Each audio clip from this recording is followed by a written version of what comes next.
Bienvenidos a otro episodio más de 99%. Extrañaba decirlo en italiano, Abelardo.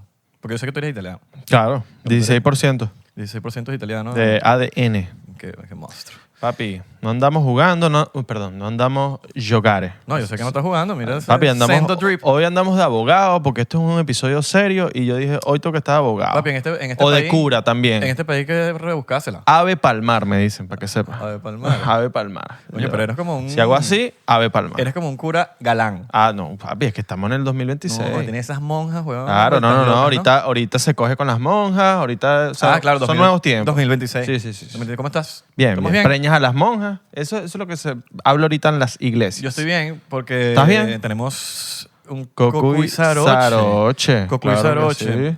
Pero lamento decirte que hoy no voy a tomar. ¿Por qué no vas a tomar? Porque coño, anoche Anoche, tomé Cocuy Saroche. anoche tomaste Cocuy Saroche Sí. y... Y hoy no, hoy dije, hoy no. Claro, está Hoy bien. no, pero lo tengo aquí Por si acaso. porque la botella es tan bella. Mira esto, está nueva. No, es bella, bella. demasiado bella.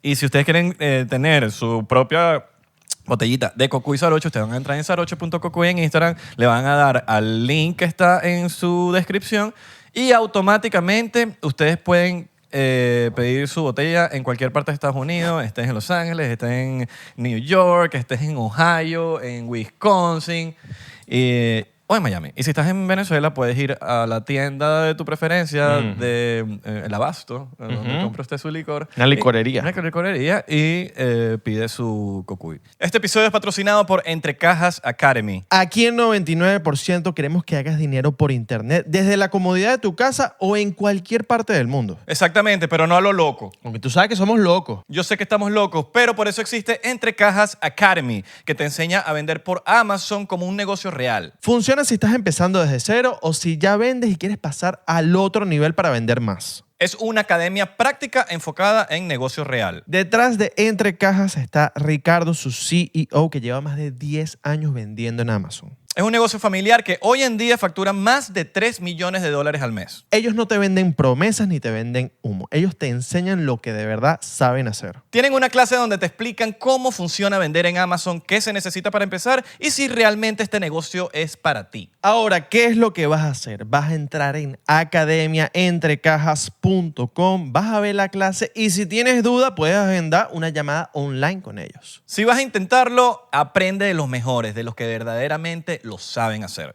Este episodio también es patrocinado por Meru, la super app. Pregunta seria. ¿Tú cobras, gastas o te mueves entre países? Si tu respuesta es sí, necesitas Meru, que es una wallet digital específicamente para eso. Con Meru abres una cuenta en dólares en Estados Unidos con tu documento o pasaporte, nada de papeleos raros. Y si estás en Europa, con tu cuenta IBAN lo puedes activar y listo. Mira, puedes mover tu dinero donde lo necesites. Yo literalmente agregué la tarjeta a mi Apple Pay para empezar a usarla ahí mismo. Y funciona de una. Yo sí pedí la tarjeta física porque me gusta.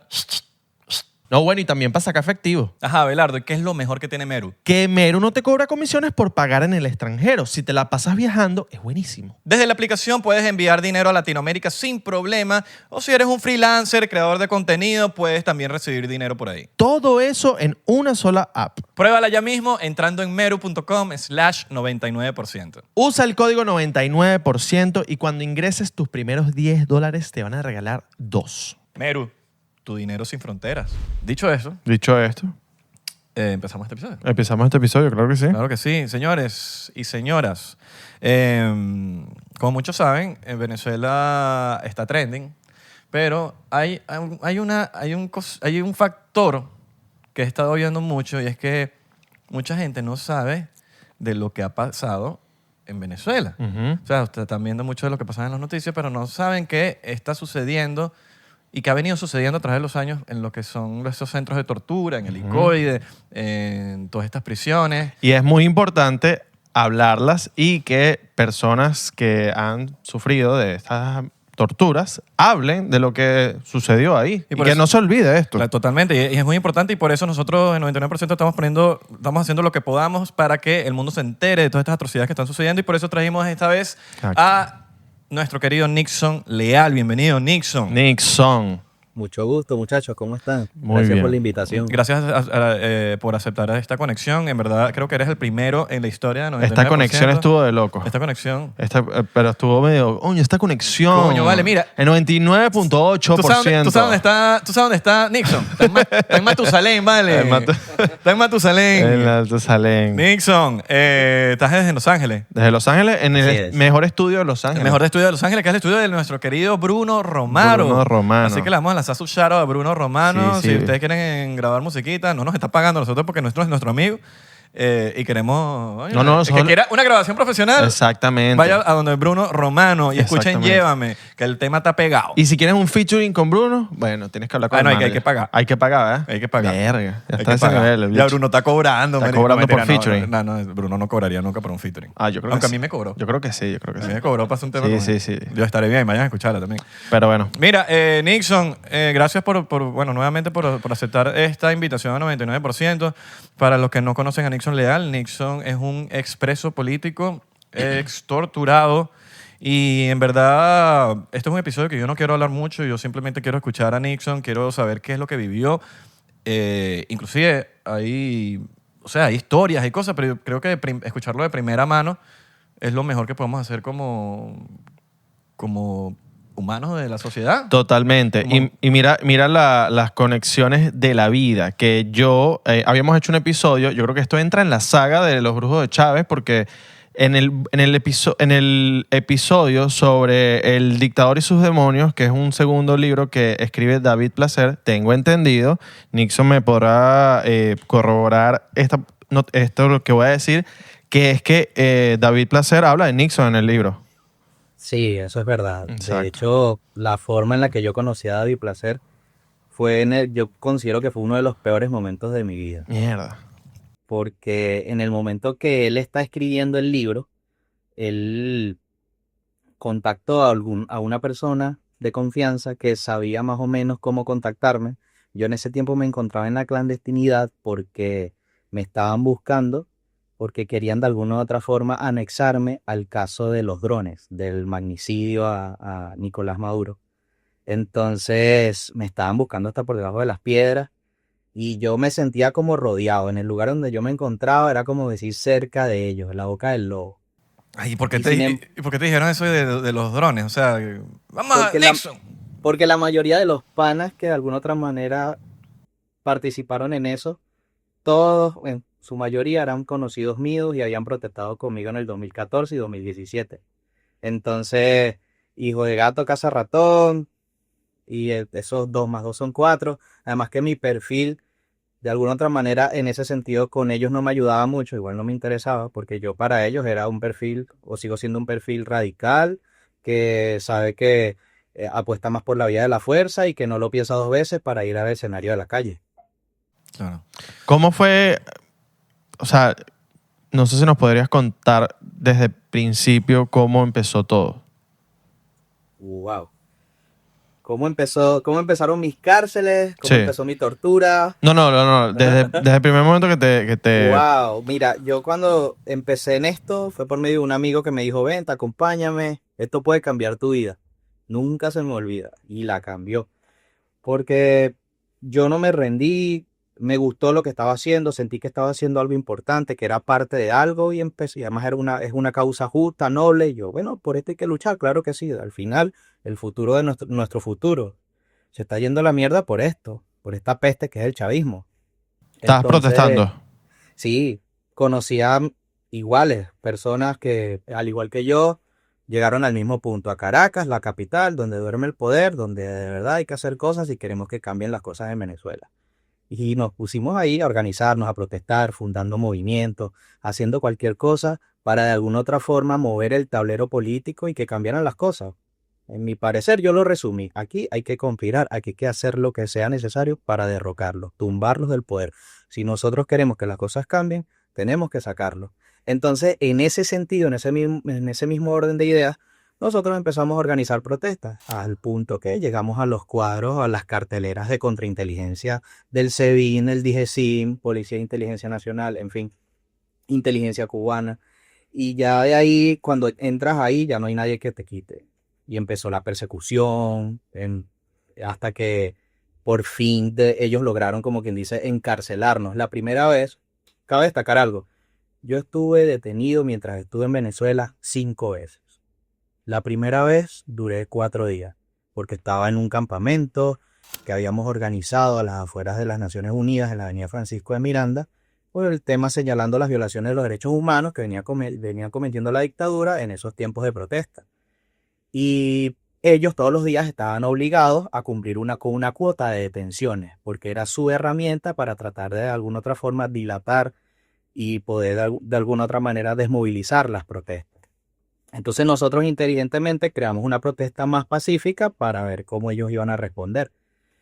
Y lo hicimos en forma de campamento. Empezamos 8 personas y terminamos siendo más de 300 durante 46 días hasta que llegó Manuel Quevedo, en ese tiempo el jefe del Core 5 de la Guardia Nacional y en aquel entonces ministro del Interior y Justicia Miguel Rodríguez Torres, que hoy se encuentra en España, en Madrid, que su nombre está rondando por ahí en cosas.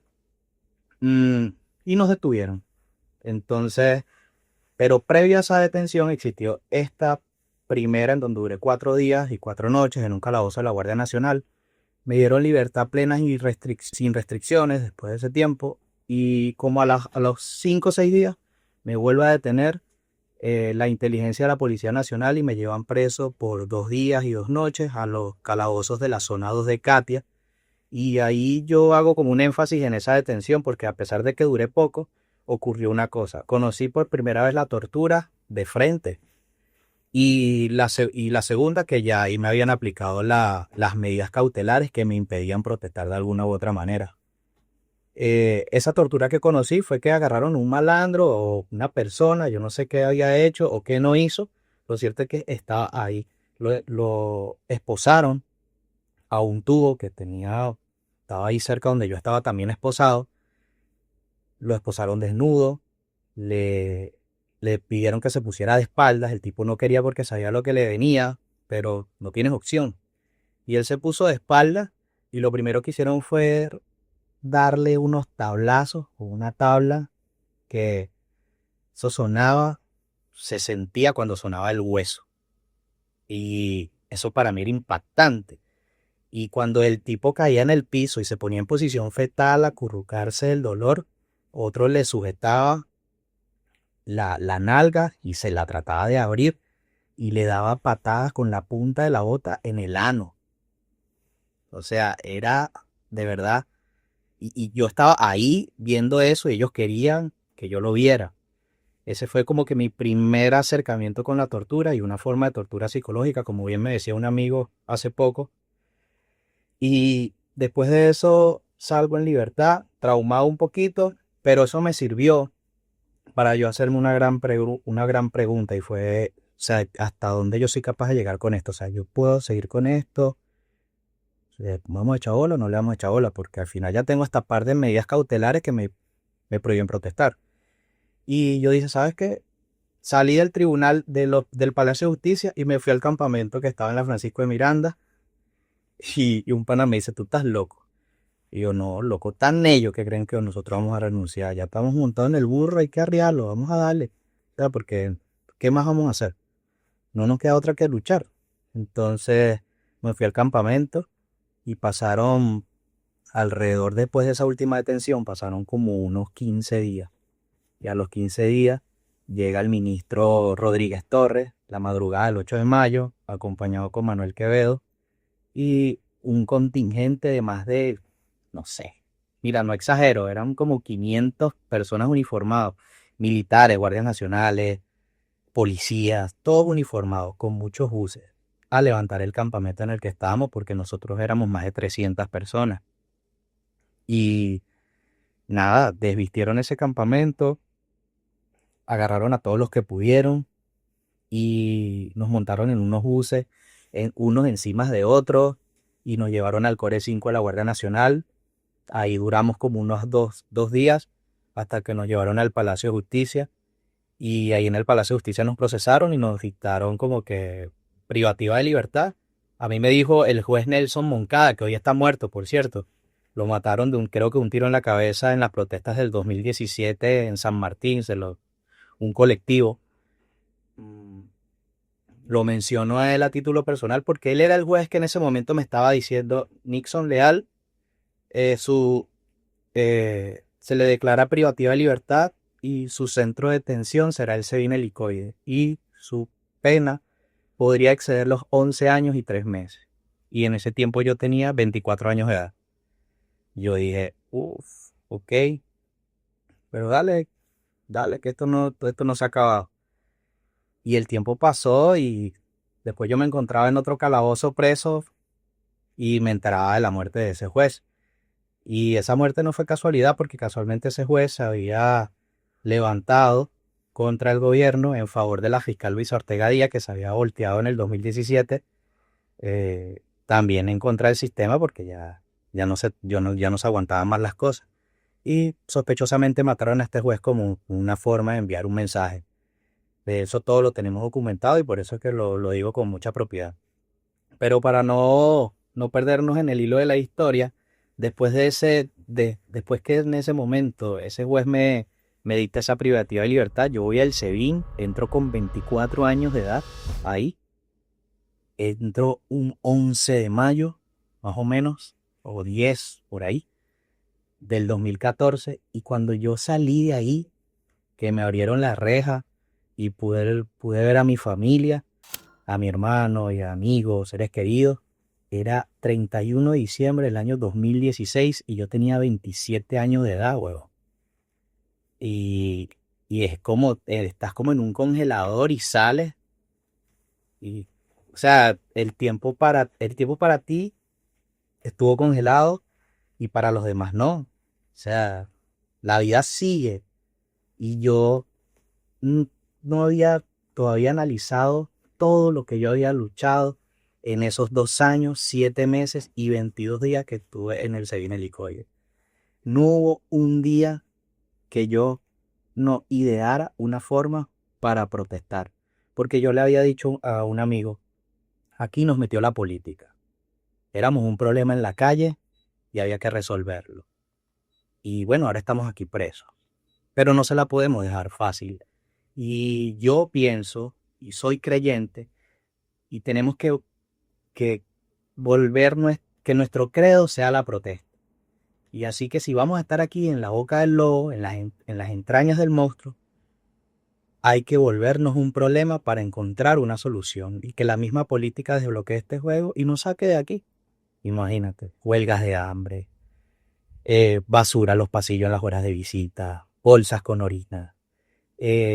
Hacíamos nuestras necesidades en bandejas donde ellos nos traían la comida podrida y esas mismas bandejas las lanzábamos al pasillo eh, justo cuando iba a pasar la visita para precisamente que se congestionara la cosa y agarrábamos cuando nos daban la oportunidad de por lo menos ir al baño un rato, nos llevábamos una camisa extra y nos las quitábamos en el baño y la metíamos en la poceta y tratábamos de trancar las pocetas, las tuberías.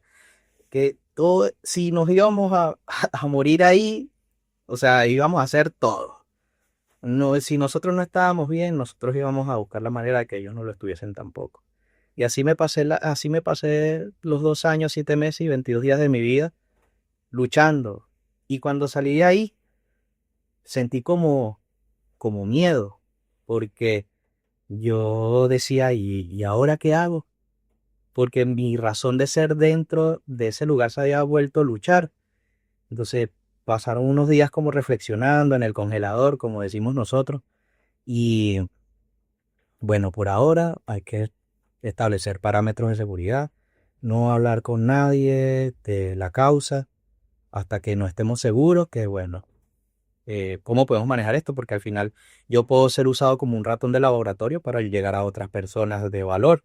Entonces establecimos nuestros parámetros de seguridad y sabíamos que como ya era principios de año 2017, que podían haber protestas y nos empezamos a preparar para eso. Y cuando vine a ver, yo apenas salí el 31 de diciembre, enero, febrero ya estaba conectado y organizando protestas. marzo, continuamos con las protestas porque era año 2017 y la gente se había conectado muy bien con eso porque extrañaba el 2014 y ellos anhelaban que volviese a suceder un 2014. Y sucedió y todos nos conectamos con eso. Es más, creíamos que en ese tiempo, si corrígeme tú, no sé si tú te sentiste así, pero que era el año. Ese era nuestro año. Y cuando vine a ver, era enero, febrero, marzo, abril, el 3 de mayo de, para ver, última semana de abril me detiene un equipo de inteligencia de Policaracas con unos tipos de civil, me llevan a un calabozo, Parque Los Caobos, y me amenazan, me dicen que mira, nosotros sabemos que andas por ahí, déjate de vainas porque si no vas a ir otra vez preso para el CI. Me extorsionan, al final me liberan y yo le digo a un pana gocho que andaba conmigo, de cariño le decíamos pastor, le decimos pastor porque pastor todo era, uy Dios mío bendito, santo Cristo de la grita, todo el tiempo era como una vaina, que todo era eso, cada vez que íbamos a protestar, lanzaba una molotov y él decía, uy Dios mío bendito santo. O sea, pastor era un personaje y andaba con él y nos agarraron presos y él ahí se podrás imaginar ese hombre rezando el rosario, como que nos suelten, que bueno, al final solo eran amenazas, nos dejaron ir y yo le dije, mira, esta es Sabana Grande, que fue donde nos agarraron, y esta es Zona Roja, que operan colectivos, todos estos edificios están tomados por estos tipos, nosotros tenemos que tratar de pasar por aquí lo menos posible. Y pasaron como un par de semanas y ya era más o menos 3 de mayo. Yo estaba quedándome en una casa cerca de la casona presidencial, por ahí por la urbanización Los Dos Caminos. Y un pana me fue a buscar porque se había quemado, en una protesta se había quemado un muchacho. Esa fue una foto muy famosa donde hay un chamo así quemándose ese año y él estaba en el Hospital Domingo Luciani y nosotros fuimos a buscar medicinas para llevárselas al hospital. Y cuando vamos saliendo de la urbanización notamos que se nos pega una camioneta detrás. Y empezamos a hacer maniobras para, ¿sabes?, despistarlo y los tipos detrás. Hasta que el pana me dice, mano, eso es gobierno y nos están persiguiendo. Y empezamos a acelerar, llegamos al área de Sabana Grande, agarramos una transversal y volamos como que si íbamos al recreo. Y de repente cuando vamos a agarrar así la autopista, la Francisco Fajardo, salieron de unos edificios que están ahí, unos tipos de negro y trancaron la calle, o sea, ya estaban conectados y detrás venía la camioneta, nos abordaron así con cañones, a poco de armas largas, un poco de tipos detrás de la camioneta así, encapuchados, vestidos de negro, y el pana mío, Daniel, él intenta como que acelerar y yo le di como así, como le puse la mano en el pecho y le dije, no, weón, o sea, yo el cañón del tipo lo tenía aquí. O sea, yo me vi con una bala en la cabeza, pues. Yo le dije al pana, no, yo no quiero ser Ruiz Pineda aquí, bro. O sea, párate. Y el loco se paró y ahí nos bajaron quietos. Nos agarraron por el cuello, al piso, armas en la cabeza. Acordonaron la zona, llamaron al SEBIN y cuando yo veo que llega una patrulla del SEBIN y dice, no sé qué, brigada antiexplosivo. Hicieron todo un operativo donde supuestamente ellos habían encontrado explosivos. Y me dio hasta risa porque nosotros estábamos limpios. No vamos a ser locos para andar cargando por las calles de Caracas o un carro lleno de explosivos. Y a partir de ahí se inicia una investigación profunda que arrojó como resultado la detención del ciudadano Nixon Alfonso Leal Toro, quien hasta ese momento, hasta el momento de su captura, dirigía una importante célula armada. Además, operaba o era el responsable de generar los hechos de violencia terrorista en el Distrito Capital, en el estado Miranda, en el estado Carabobo y en el estado Vargas. Y el tipo dice, hay una granada, cuidado, todos al suelo, todos al suelo. O sea, una cosa totalmente estúpida que solamente se estaban creyendo ellos. Lo cierto es que me meten en una camioneta, empiezan a recoger la zona nuevamente y siempre en los operativos hay una persona que funciona como el fotógrafo de ellos que documenta las cosas. Y ellos le toman fotografías tipo perfil, tipo retrato, a los detenidos o muertos. Y la persona que me va a tomar la foto, resulta que fue el mismo Sein que me tomó la foto cuando yo llegué al Sevinel, era en el año 2014. Y el tipo cuando me ve, me dice, ¿otra vez tú? Y yo le hago así como que, bueno. Y el tipo me dice, ¿por qué te agarraron? Me vas a hacer esa pregunta. En serio me hace esa pregunta, broma, bien. Si estás en la vuelta, ayúdame a que la gente sepa que me agarraron, güey. Porque yo no sé qué pase aquí para adelante. Y el tipo me toma la foto y se va. Al rato se montan otros tipos que se les sentía en la vibra que eran malos, que eran malos. Y uno voltea, me dice, tú eres leal. Y yo siempre. Y el tipo me dice, ok, vamos a ver. Arrancó la camioneta, me agarraron la cabeza y ellos me la clavaron así entre mis propias piernas hasta que llegamos a un edificio que yo ni sabía qué era eso, dónde quedaba ese lugar, estaba desubicado. Y de repente me bajan de la camioneta y estoy esposado, o sea, estoy esposado con las manos hacia adelante. Y hay un tipo de negro, sin capucha, el cabello desordenado, blanco, está hablando con otros tipos. Y el tipo se voltea, me abren la puerta, me reciben. Y el tipo me ve, yo lo veo a él, era así blanco, ojos saltones y tenía barba como descuidada y letras amarillas aquí. Y veo que el nombre decía, dije sí, y decía Capitán Sosa. Yo veo el carajo. Y él me dice, y él le dice a los tipos, ¿por qué está esposado con la mano hacia adelante y por qué no tiene capucha? Y de una vez vino otro carajo y enseguida hizo así, uff, y me puso la capucha encima. Y de ahí me quitaron las esposas, me las pusieron hacia atrás y me empezaron a llevar.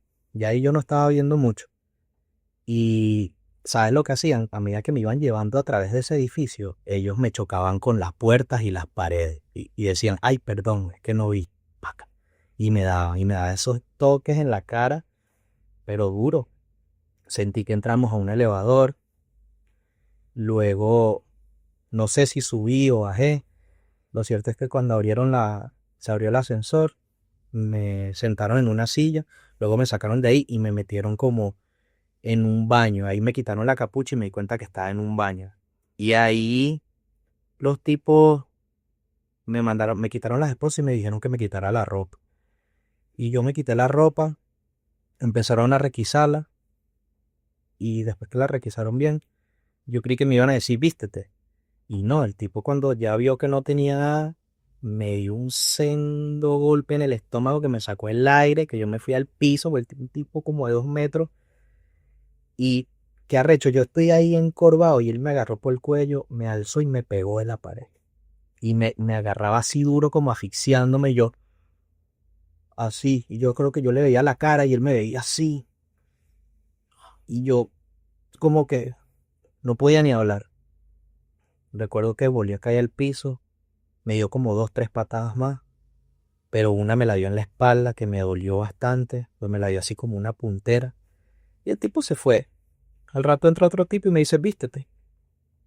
Me pusieron otra vez las esposas, me metieron otra vez en el ascensor, salimos a otro lugar y cuando vine a ver me quitan la capucha y estoy en una oficina y ahí enfrente de mí un tipo bien vestido, una camisa gris, letras amarillas, dije sí, bigotes, así tipo candadito, ese peinadito hacia atrás, una carpeta en la mano y me dice, ¿cómo estás, Nixon Leal? Mucho gusto. Estás hablando con el inspector y esa información no te la voy a dar. Me dice así. Y yo, o sea, esta gente de verdad, que ya que está jugando, tremendo guión. Estoy viendo yo a mi alrededor un estante con un libro de Chávez que decía las 1000 frases de Chávez. Otra esquina, la hora, 11 y pico de la noche. Y el escritorio, unas carpetas, unas cosas, pero era una oficina ya como medio vacía. Y a un lado había un tipo vestido de negro como que sentado encima del escritorio. Y el tipo me empieza a dar la inducción de que yo sé quién eres tú, soy aquí todopoderoso. Y recuerdo que me dijo una cosa bien importante que nunca se me olvida. De hecho, la apunté para un libro que estoy escribiendo. El tipo me dice, nosotros sabemos que tú cuando estabas en el SEBIN leías mucho. Y te voy a decir una cosa, esto no es como el SEBIN. Aquí no vas a estar haciendo que denuncia de derechos humanos ni nada de esas cosas. Aquí no valen los derechos humanos. Eh, aquí tú no vas a leer ni la Biblia. Bienvenido al infierno, me dijo así. Y yo, para mí era nuevo porque yo no tenía en el radar, para mí todo era el SEBIN. El centro o el cuerpo más represor del régimen para mí siempre fue el SEBIN. Te lo digo de una óptica como civil.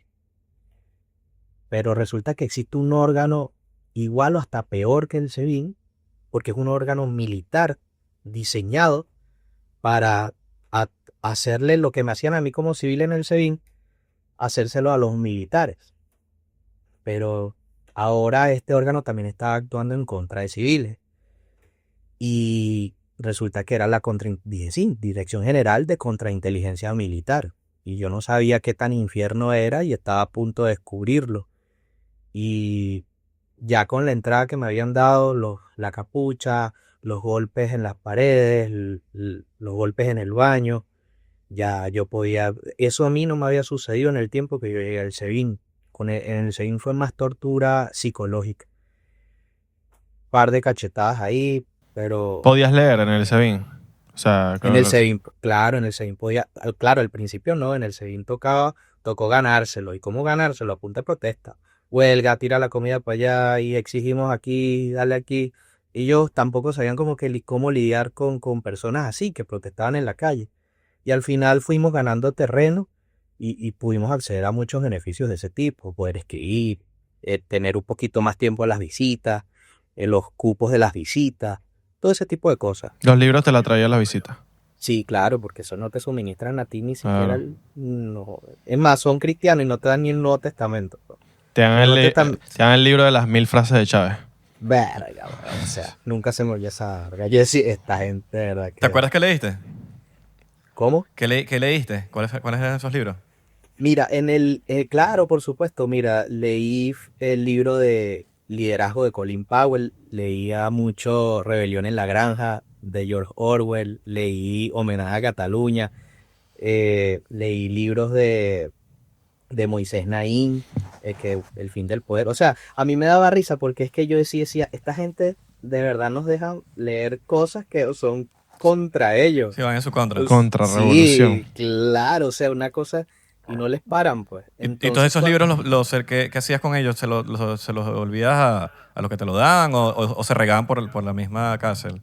No, ya acá varios presos, cada uno tenía sus apetencias con la lectura y les gustaba leer, cada quien leía lo que podía, nos prestábamos algunos libros a veces, pero yo soy de los que cree de que, bueno, y todos ahí creíamos de que eh, ma- eh, era muy pendejo la persona que prestara un libro, Claro. porque sabía que no venía de vuelta nunca. Claro. Pero eso es hasta fuera de la cárcel, para que sepas. Ah, sí, claro. No presten libros. No presten libros, porque si no, no lo van a... Ya regálalo de una vez. Dice, mira, te lo regalo. Regálalo, claro.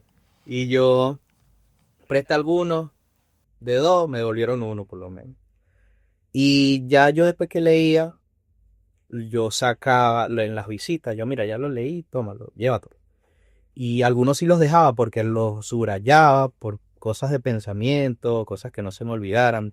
Y sí había un libro en donde yo lo tomé y ya lo igual puedo decirlo porque ya ese código ellos se lo saben.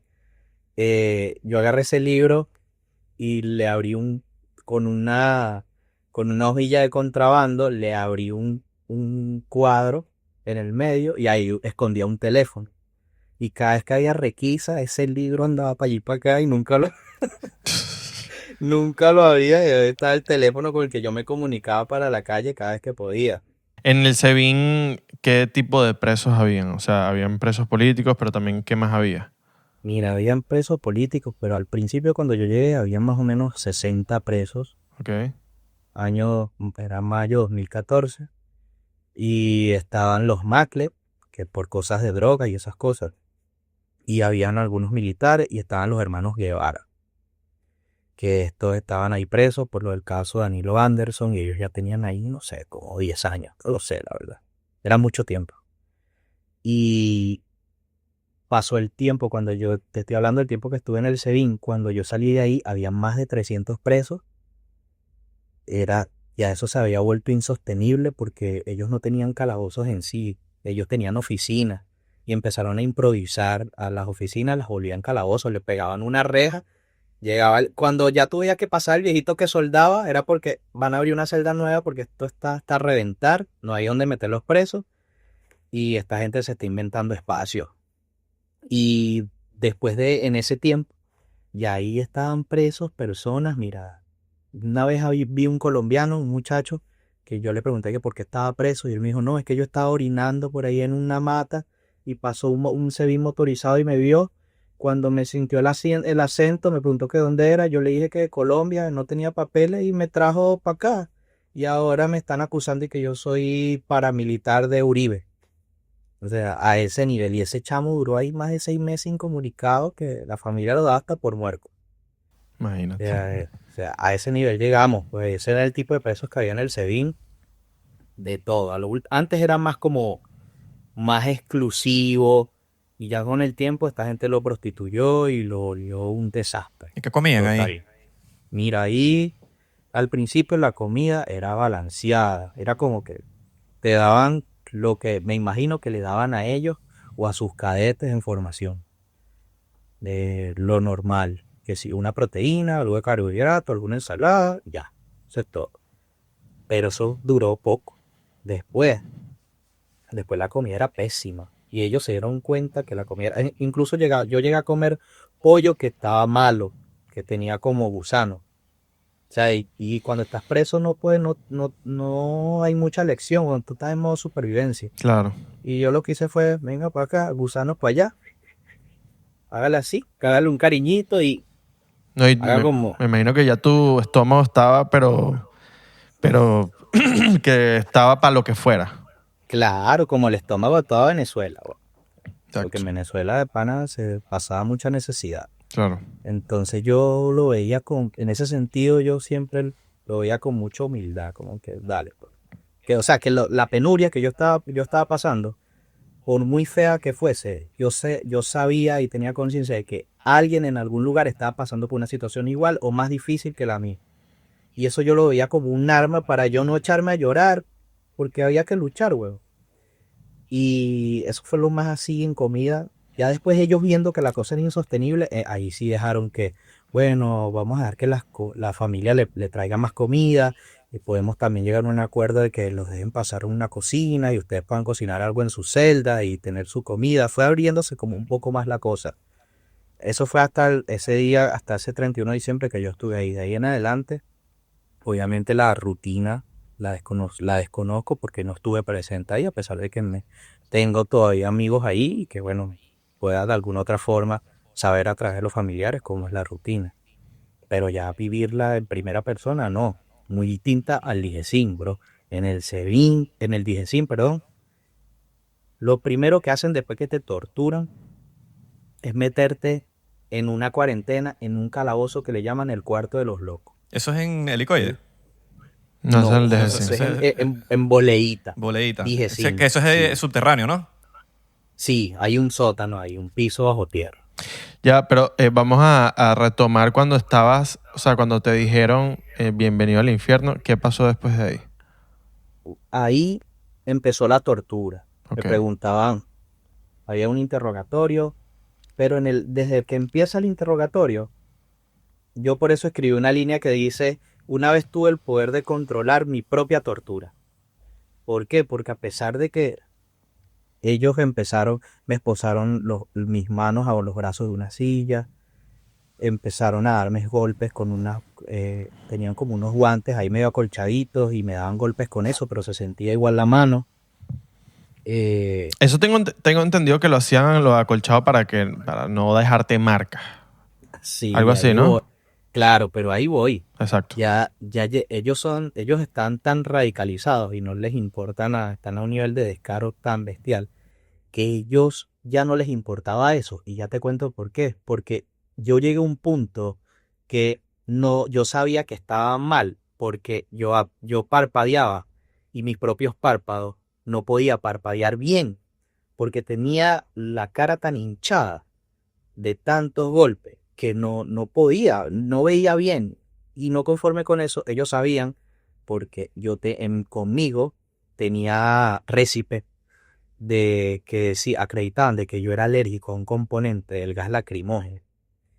Y ¿sabes qué hicieron los tipos? Cuando ellos me daban golpes en el estómago, que me sacaban el aire, ellos me levantaban la capucha y me metían por dentro de la capucha como un gas pimienta y también me rociaban flick, este insecticida. Baigón. Sí, Baigón. Y yo lo que inhalaba era esa vaina. Entonces, es una vaina que tú sientes que te quema, te ahogas, no sabes si es mejor respirar o no, no sabes. Es una cuestión Eso que huele fuerte. pierdes el sentido. Y cuando yo estaba ya con las vías respiratorias comprometidas por todo este pedo y ellos se estaban dando cuenta que me desmayaba, me levantaron de esa silla y me llevaban a otra oficina en donde había un médico. El tipo me inyectaba cosas que me estabilizaban, me desbloqueaban las vías respiratorias, me dejaban descansar como el efecto 10 minutos y me devolvían de nuevo a la misma silla y me amarraban ahí y seguían la tanda de coñiza, güey. Y ya al principio eran más preguntas que golpes, luego después eran más golpes que preguntas y ya después era algo bizarro, ya no habían preguntas, simplemente golpes porque les gustaba así. Y llegó un punto en donde uno de esos tipos, el que más me daba golpes en la cara, empieza a caminar y me pone la mano por aquí en el hombro y me empieza a deslizar así los dedos y me dice bien bizarramente que bueno, ya que tú no quieres colaborar, esto va a subir de nivel y sabes que tienes que atenerte a las consecuencias. Y yo me acuerdo que yo le decía al tipo, incluso yo en ese momento, yo pensaba, yo sí decía, bueno, cada golpe que me den yo lo exagero más y tengo que gritar más y tengo que llorar si tengo que llorar. O sea, tengo que alejarlo de la verdad o las preguntas que de alguna otra forma comprometan el movimiento. Y en el interrogatorio, y lo digo aquí no solo para que Venezuela lo sepa, sino para burlarme de lo ineptos que son con el asunto de la contrainteligencia. Déjenme decirle una cosa. Esto es para el DIGESIM, la Dirección General de Contrainteligencia Militar. Ustedes no saben una mierda. Ustedes no saben lo que es realizar una investigación real para tratar de desmovilizar a un movimiento que conspira para derrocarlo. Y lo digo hoy y lo reafirmo. Por eso es que yo escribí, tuve el poder de controlar mi propia tortura, porque a pesar de que hicieron todo lo que hicieron, ustedes nunca fueron capaces ni siquiera de hacer las preguntas correctas. Ustedes nunca pusieron en peligro la estructura del movimiento a pesar de que tenían en sus manos a una persona importante para el movimiento. Son unos ineptos. Para lo único que son buenos es para torturar. Fin. Esto quería decirse. Por si acaso lo ven en algún momento, No, lo van a ver. muerdan el polvo. Pero después de que ellos ya torturaban por excitación, me llevaban al cuarto de los locos. Pero en esas idas al cuarto de los locos, ya te voy a decir cómo es ese cuarto. Este tipo, en la mano izquierda, la que tenía aquí, me agarró así la mano. Siento que hay otra persona detrás que me agarra los hombros y se afinca.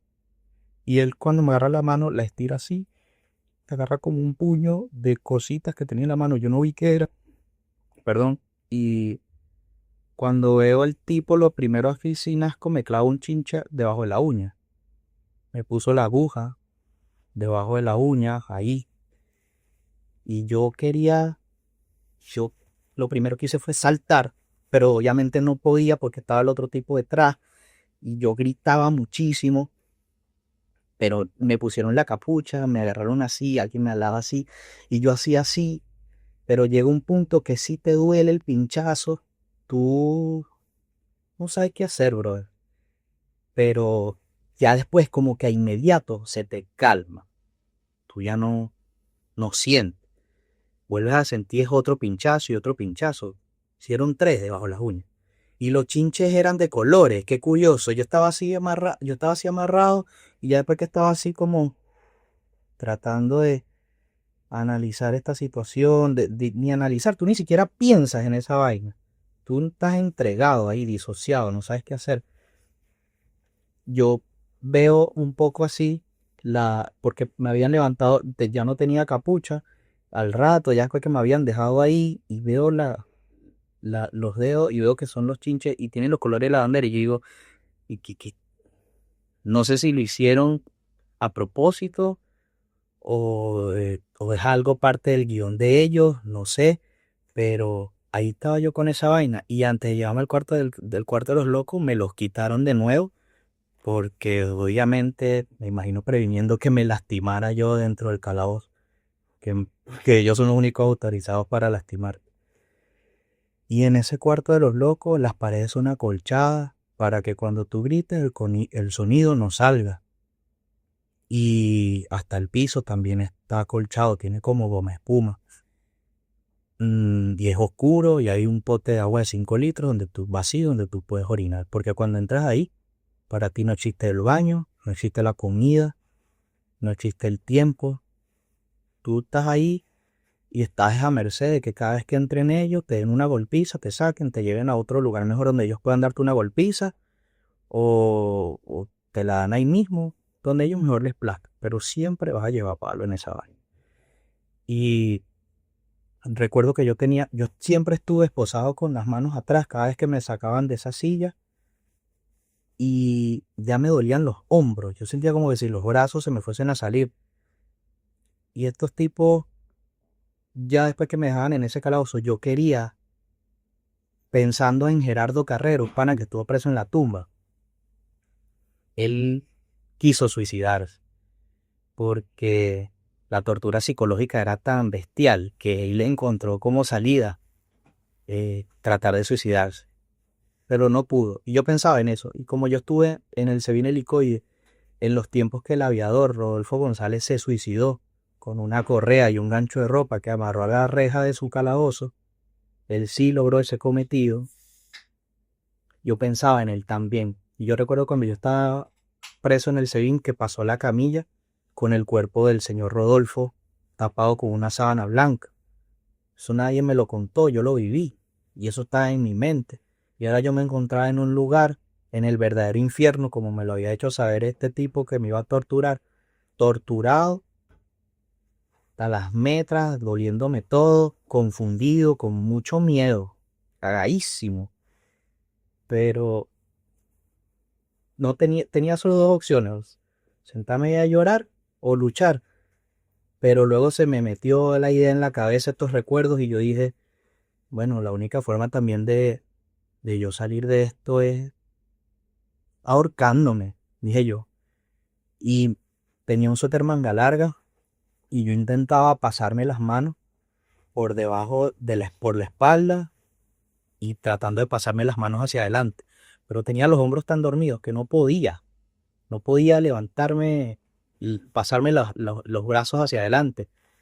Y yo creo que si hubiese logrado eso, yo hubiese también hecho mi otro cometido, que también tenía todo el temor y el terror de hacerlo, pero ese hay que estar ahí, brother, hay que estar ahí para entenderlo.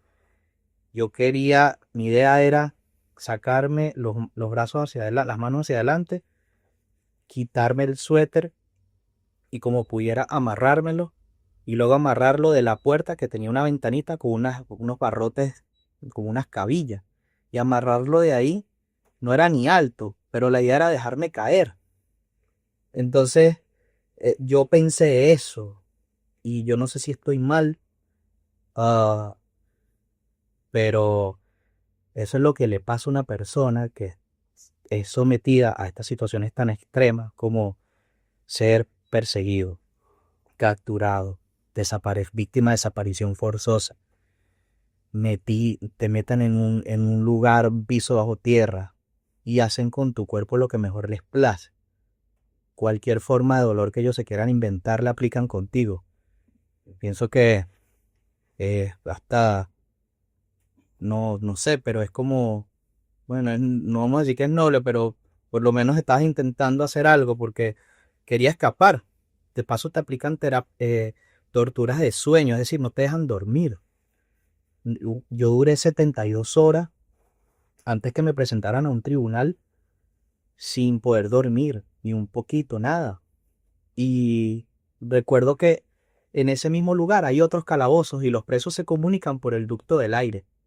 Y escuché una voz que salió como del ducto del aire, un preso como que se medio presentó y me preguntó, me dijo, mira, tienes que decirnos tu nombre, trata de darnos tus datos rápidos antes que vuelvan para tratar de comunicar esto a la calle cuando tengamos visita. Y de una vez yo dije, serán infiltrados, pero bueno, ¿qué coño? Ya estoy aquí jodido, miren, mi nombre es Nixon Leal, me agarraron en tal sitio y no sé, tengo aquí como 48 horas. Y usted sabe qué pasa ahora después de esto. Y el tipo me dice, bueno, tienes que esperar las 72 horas. Si pasan las 72 horas y no te presentan ante un tribunal, puedes darte por muerto. Eso mismo me dijo.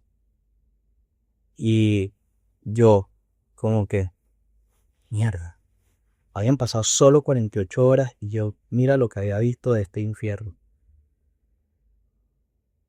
Me sacaron luego de la oficina, me llevaron con la capucha otra vez que no viera nada, sentí que me montaron en un carro, me llevaron a la casa de los dos caminos donde yo vivía para corroborar que yo vivía ahí. Y después de ahí me devolvieron al centro de tortura, al DGC, y ahí siguieron la pela. Tenía un teléfono, yo tenía dos teléfonos, uno con el que trabajaba y el otro limpio. Y obviamente el que ellos tenían en su poder era el teléfono limpio. Y me dieron una paliza porque nunca pudieron acceder al otro número y no podían acceder a más información. Y así, también querían que grabara videos en donde mencionara liderazgo de la oposición para ellos hacer una olla política y luego declarar una cacería de brujas como siempre han hecho. Y yo recuerdo que intenté patear el trípode donde tenían la cámara y escupí, porque ya en ese punto tú estás disociado, es como que no me importa nada. Mi opción fue volverme un problema, volverme rebelde, ya que coño, estaba sufriendo. ¿Qué es lo peor que puede pasar? Y si hay cosas que pueden ser hasta peor. Me presentaron fui uno de los primeros civiles. Después de las 72 horas, me presentaron ante un tribunal militar, siendo civil. Y estos tipos, recuerdo una cosa clave. Cuando me sacan en horario de visita. Y hubo un señor que alcancé a ver así como con el rayito del ojo. Se me queda viendo, nos vimos, como que conectamos. Resulta que ese señor era un general que tenía tiempo ahí preso y que también le estaban jodiendo al igual que a mí. Y, perdón, esta gente me pasó por esa sala de visita para que los presos y los familiares me vieran y no me pusieron nunca una capucha ni nada. Me sacaron así con el rostro desfigurado. Me montaron en una patrulla de esas, unos jeeps de esos militares y llega un militar y yo escucho cuando le dice al otro, mayor, pero este tipo lo vamos a presentar así porque este tipo está muy feo. Y recuerdo que cada persona que me veía o escuchaba o veía que hacía este gesto como que decía, este está feo.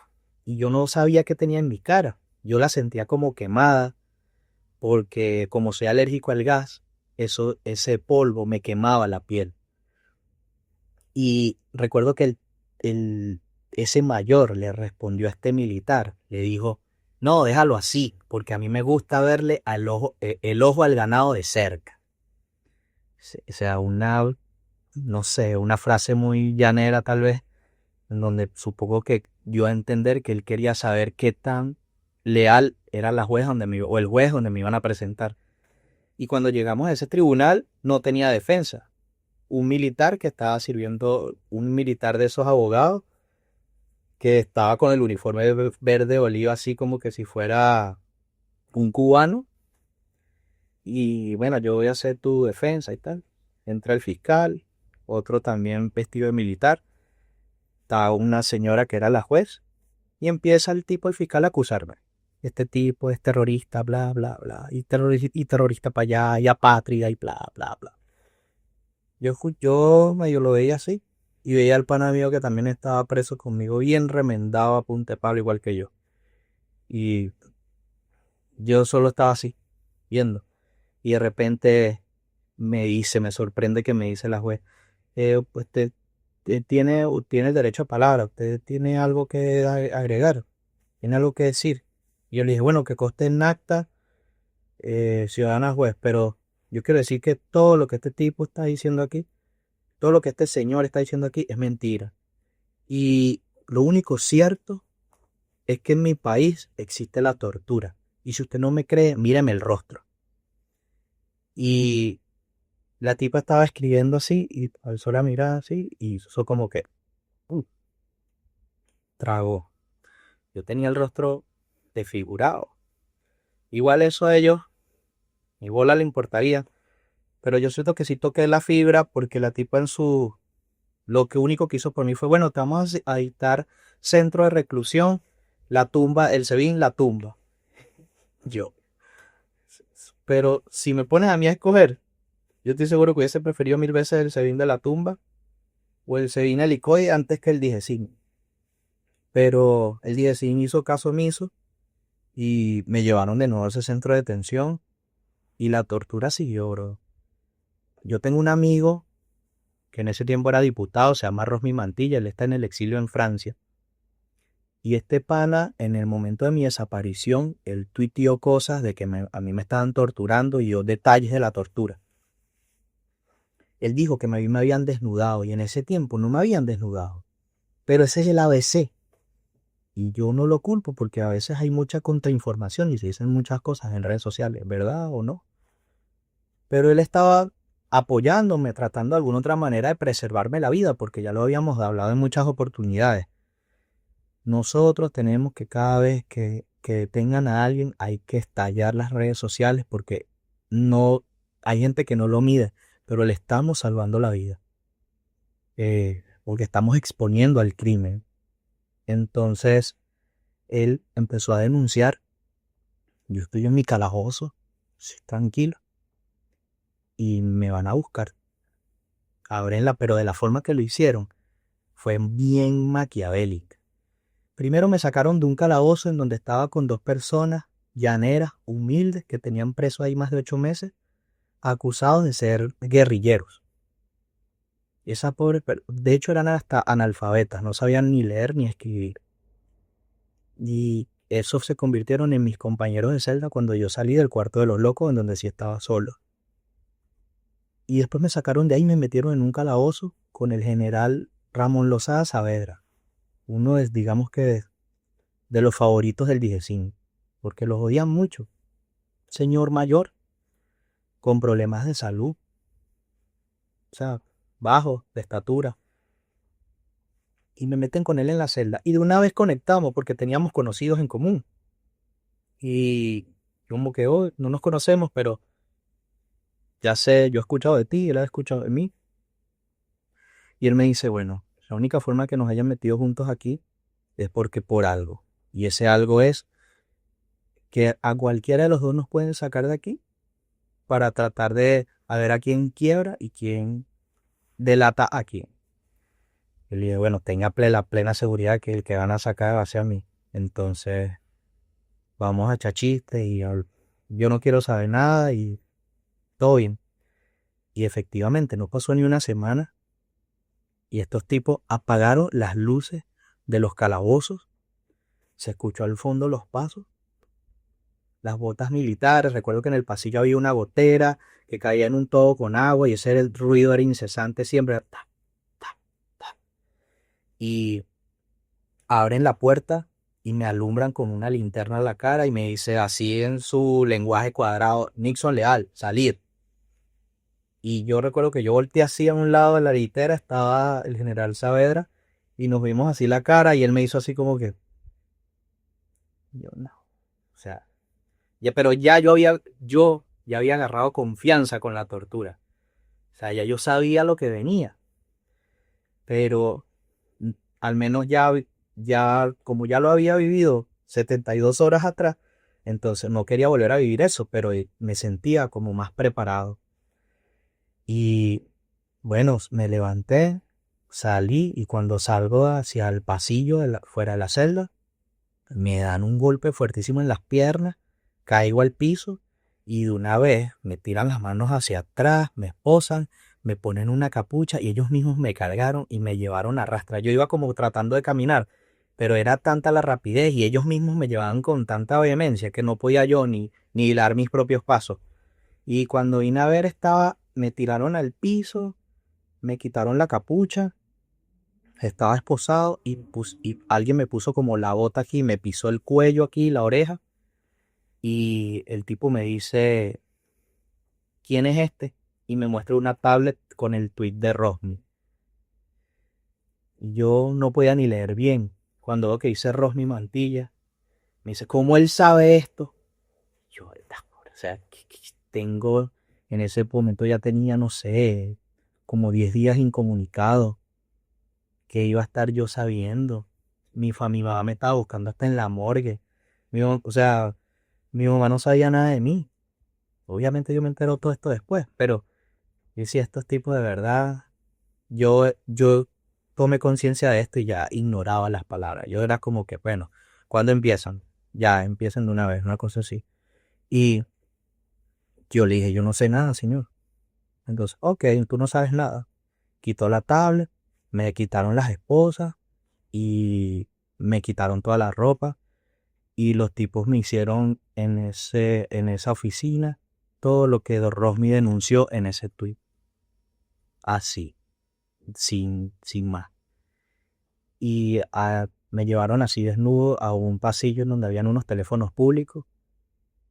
Me pegaron así la cara contra la pared, me agarraron del cuello, marcaron el número de mi mamá y cuando contestó me la pusieron así en la bocina y otro tenía el dedo así como listo para colgar la llamada. Y me habían exigido, que le dijera a mi mamá que por favor hablara para que borraran el tweet. Y yo tenía tanto miedo que yo lo he dicho en varias oportunidades, me arrepiento de eso. Hubiese sido más valiente y me hubiese negado. Pero yo, la verdad, yo tenía miedo. Yo decía que, porque no sabía, estaba viendo que la tortura iba más y más y más. Y yo a lo que le tenía miedo a la tortura era quedar lisiado. Y mira, y para muestra un botón, el muchacho este que detuvieron y salió que no reconocía ni a su propia hija. A eso era lo que yo le tenía miedo. Y le digo a mi mamá, mamá, ¿sabe qué? Hable con Rosmi, dígale que por favor borre el tweet porque eso me puede perjudicar aquí. Yo desnudo, con una mano aquí, me habían dado tremenda paliza. Y mi mamá me conoce y ella, sí, hijo, está bien, no se preocupe. Yo, no te preocupes, yo voy a hablar con él. Entonces, ¿puedes seguir hablando? Y yo, no, no, porque es poco tiempo. Solo me autorizaron para hacerte esta llamada. Ella sabía, ella vivió conmigo la dinámica del SEBIN helicoide durante pues, este tiempo, casi 3 años, y ella sabía que ahí yo estaba bajo coacción. Ella me dijo, sí, sí, no te preocupes. Y colgaron la llamada, me llevaron de nuevo a esa oficina donde me tenían en el piso, y uno de ellos tomó un palo y me lo empezó a deslizar desde la nuca hasta bajarlo en medio así como de mis nalgas y el tipo, un pastor decía, recuerdo, moreno él así medio sambo, tipo decía, si no colabora, pueden pasar muchas cosas con este palo, insinuando que me iban a violar con eso. Y yo estaba así, yo temblaba y pensaba en eso y yo decía, si esos tipos hacen eso, me pueden dañar un órgano, me pueden reventar por dentro. Mierda, estoy jodido. Que era a lo que yo le tenía miedo, porque ya yo había hecho un pacto con la tortura. Yo la había abrazado y yo sabía que, bueno, me cortan, qué sé yo, me pueden hasta partir huesos, me sacan sangre, pero yo estaba listo. Pero a lo que le tenía miedo era eso, a quedar con una cosa que fuese permanente para toda mi vida, que más permanente que estos recuerdos. Pero, pero eso yo no lo quería. Y, huevón, yo dije como que yo estaba así, yo le digo, bueno, señor, haga lo que tenga que hacer, pero porque ellos también preguntaban cosas como que ¿dónde está el chi? ¿Dónde está el teléfono? Y ellos creían que había un teléfono en la celda y por eso me habían metido con el general Saavedra ahí, porque ellos querían saber si Saavedra tenía un teléfono. Y yo, señor, yo no sé nada, tengo una semana ahí, yo no sé nada. Y nada, Saavedra me salvó la vida, porque obviamente ya entrando ahí ya estábamos claros que no podía ver ni escuchar nada. Y él siempre se cuidó de eso y estábamos conscientes. Pero fue difícil porque saber que te meten ahí como un ratón de laboratorio para que extraigas información y luego te la van a sacar a través de una tortura en otro cuarto. Es decir, saber que tu tortura viene en los próximos días, eso es psicológicamente desgastante, desgastante. Y es así como no estás tranquilo hasta que sucede. Cuando sucede es cuando ya te liberas. Y, y para mí, a pesar del dolor y todo eso que viví, todo el terror, para mí fue liberador. Yo recuerdo que una vez escuché el testimonio de un torturado en alguna parte del mundo que dijo que cuando él lo iban a torturar, él pensaba en algo bonito. Y yo hay una cosa que Caracas no conocí, que fue el Naiguatá. Y yo pensaba en el Naiguatá a través de imágenes que había visto en internet. Y yo estaba ahí y yo en mi mente pensaba en el Naiguatá, era como que... La bebida. No, vale. No, Hay una bebida que se llama Naiguatao. el de la Ávila. El Ávila. Total, güey. Y ¿por qué no la bebida? Pues Claro. eso también es válido. Pero sí, pensaba en esa cosa como que eso fue lo primero que se me vino a la mente. Y al final ellos no me violaron ahí, pero sí me guindaron las esposas que me pusieron, la cadena era como un poquito más larga y me guindaron de un gancho, como que, ¿sabes? Cuando guindan en la carnicería un cochino. Así. Me tomaron de los tobillos y me empezaron a alar hacia atrás mientras otra persona como que me presionaba la espalda, me ponían las manos como en la zona lumbar y mi cuerpo se volvía como un arco y yo sentía como que si la espalda se me iba a partir. Entonces era mucho dolor. Y aquí yo sentía también esto, el frente, el pecho, las costillas, como que si se me fuese a partir. Ya después cuando me llevaban al límite, me daban un golpe en el estómago. Y recobrar el aire, casi que imposible. Y ahí duré un rato, colgado, horas, golpes, golpes y más golpes, hasta que ya te bajan de ahí, me tiran en el piso y desnudo. Hay alguien vigilándote que te observa. Estás chateando con la novia tal vez, pero ahí con el teléfono así. Estás ahí todo agonizando. Ya después, bueno, quítale las esposas, que se vista, a la celda otra vez. Y así. Ojo, yo duré solo 2 meses en el SEBIN, en el DIGESIN, perdón. Y esos 2 meses, la comida te hacen como una huelga de hambre inducida. Primero te rapan el coco. Luego te, tú, tú no comes desayuno, almuerzo y cena, ni comes todos los días. Comes una vez cada 3 días y una sola comida en uno de esos días. Y la comida son 60 gramos, un poquito más, es decir, una vainita como así. Y puede ser un poquito de arroz, un poquito de pasta y le lanzan ahí como un suspiro de un caldo de lo que tal vez alguna vez fue caldo de pollo o caldo de sopas, lo que sea. Y esa es tu comida. La arepa es una cosa así finita cuando de repente te dan una arepa porque es el desayuno o algo así. y es sumamente delgado, pero hasta para la forma, hasta para darte la comida, una tortura increíble. Porque llegan en un carrito que le suena una rueda, weón. Y en chiqui, chiqui, ese pasillo así junto con la gota esa del aire que te mencionaba. Y empiezan a abrir las puertas, ¡boom!, con violencia. Y se escucha cuando tiran las tazas. ¡Pah! Come rápido. Hay algunos que le dicen, cuando venga de regreso ya tienes que haber comido. Hay otros que le dejan la taza como unos 20 minutos más. Y cuando llegan, por lo menos donde estaba yo, paraban el carrito, abrían la puerta, nos veían y cerraban la puerta. ¡Pum!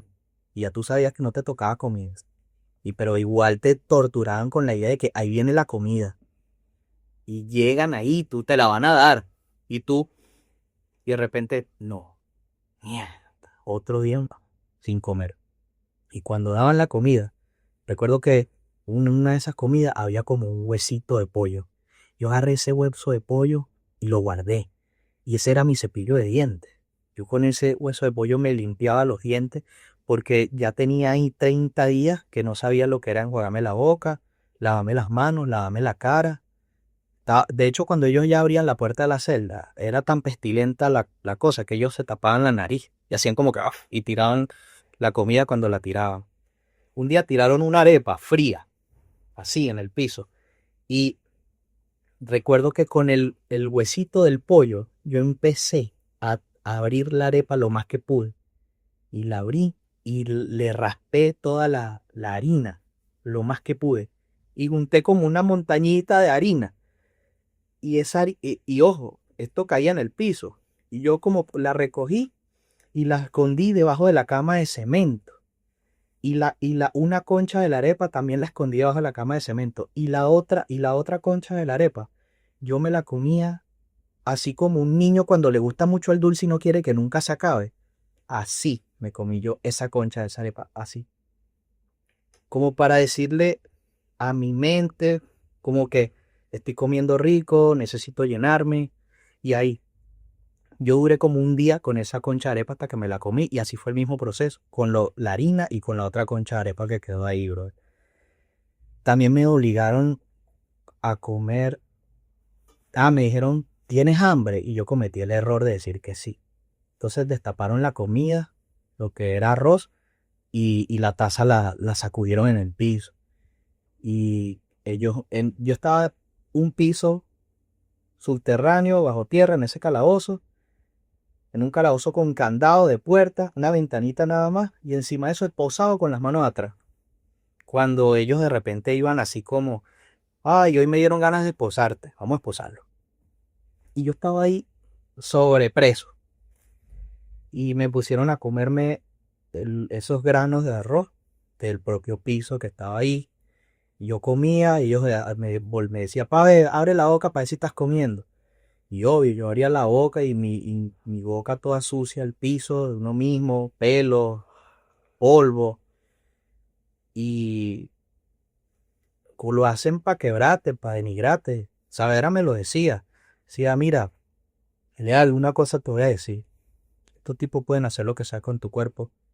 Pero lo único que no te van a quitar y no te pueden quitar nunca la vida y tú no lo puedes permitir es tu dignidad. Eso es lo único tuyo, eso es lo único que tú tienes. Y eso yo lo agarré y dije, ¿sabes qué? Bueno, sí, ya que coño, es todo lo que me ha pasado. Y entraban a veces a la celda los que eran cristianos y decían, péguense contra la pared y repitan después de mí. Y entonces empezaba el tipo a decir unas palabras. Orando y uno tenía que repetir lo que el tipo decía y ya después cerraba la puerta y se iba y se escuchaba en el fondo cuando se reía.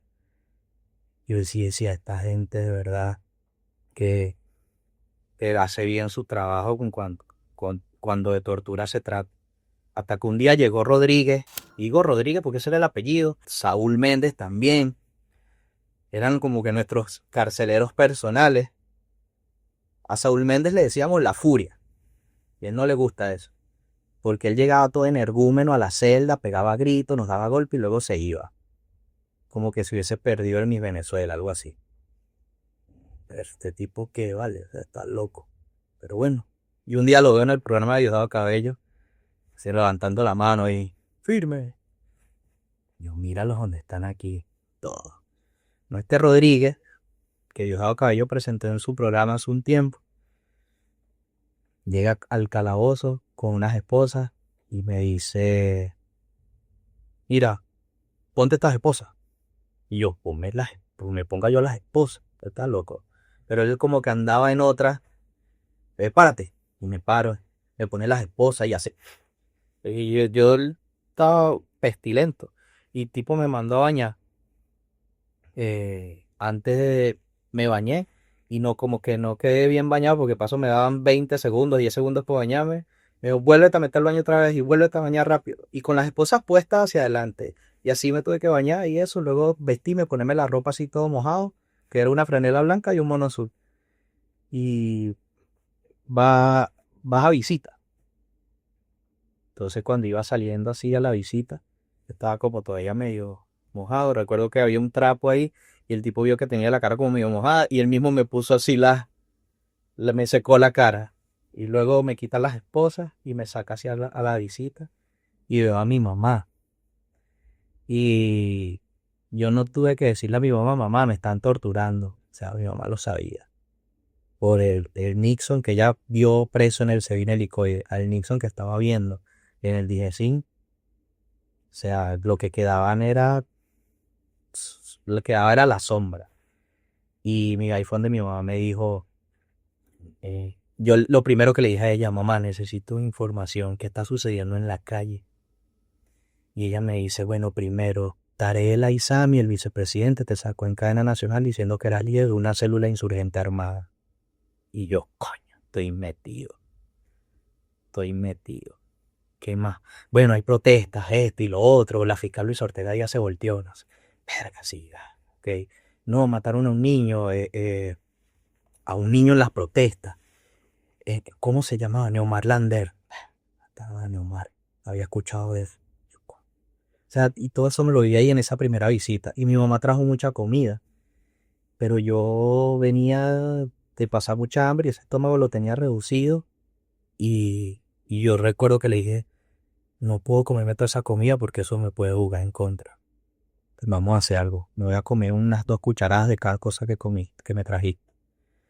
Y me comí unas 2 cucharadas de eso, tomé un jugo de piña y luego volví a la celda, se terminó la visita y recuerdo que ya ahí sí no aguanté y cuando estaba así abrazando a mi mamá le dije, mamá, yo sé que no te tengo que decir esto, pero tú tienes que saberlo, porque yo, qué más mortificación ya tenía esa mujer encima. Yo le digo, me están torturando, tienes que hacer algo. Y ella, ok, está bien, se fue quebrada, pero valiente. La mujer nunca bajó la guardia y luchó muchísimo junto conmigo. Y ya de luego volví al calabozo, ese infierno. Y así estuve hasta que luego un día llegó Rodríguez y me sacó del calabozo, me puso las esposas, me montó en una patrulla junto con mi otro compañero y arrancamos. Y yo no sabía ni para dónde íbamos. Lo cierto es que ya cuando llegamos, escuchamos un punto de control que están hablando con un militar. El tipo le dice, sí, están autorizados. Tal. Y cuando en el descuido alcé la mirada así, veo esos edificios así blancos como viejos. Y ya sabía por fotografías que era Ramo Verde, la cárcel militar de Ramo Verde. Y yo dije, bueno, tengo media libertad en el bolsillo. Porque yo sé que después de aquí, bueno, la vaina va a ser mejor que en el Dijesín.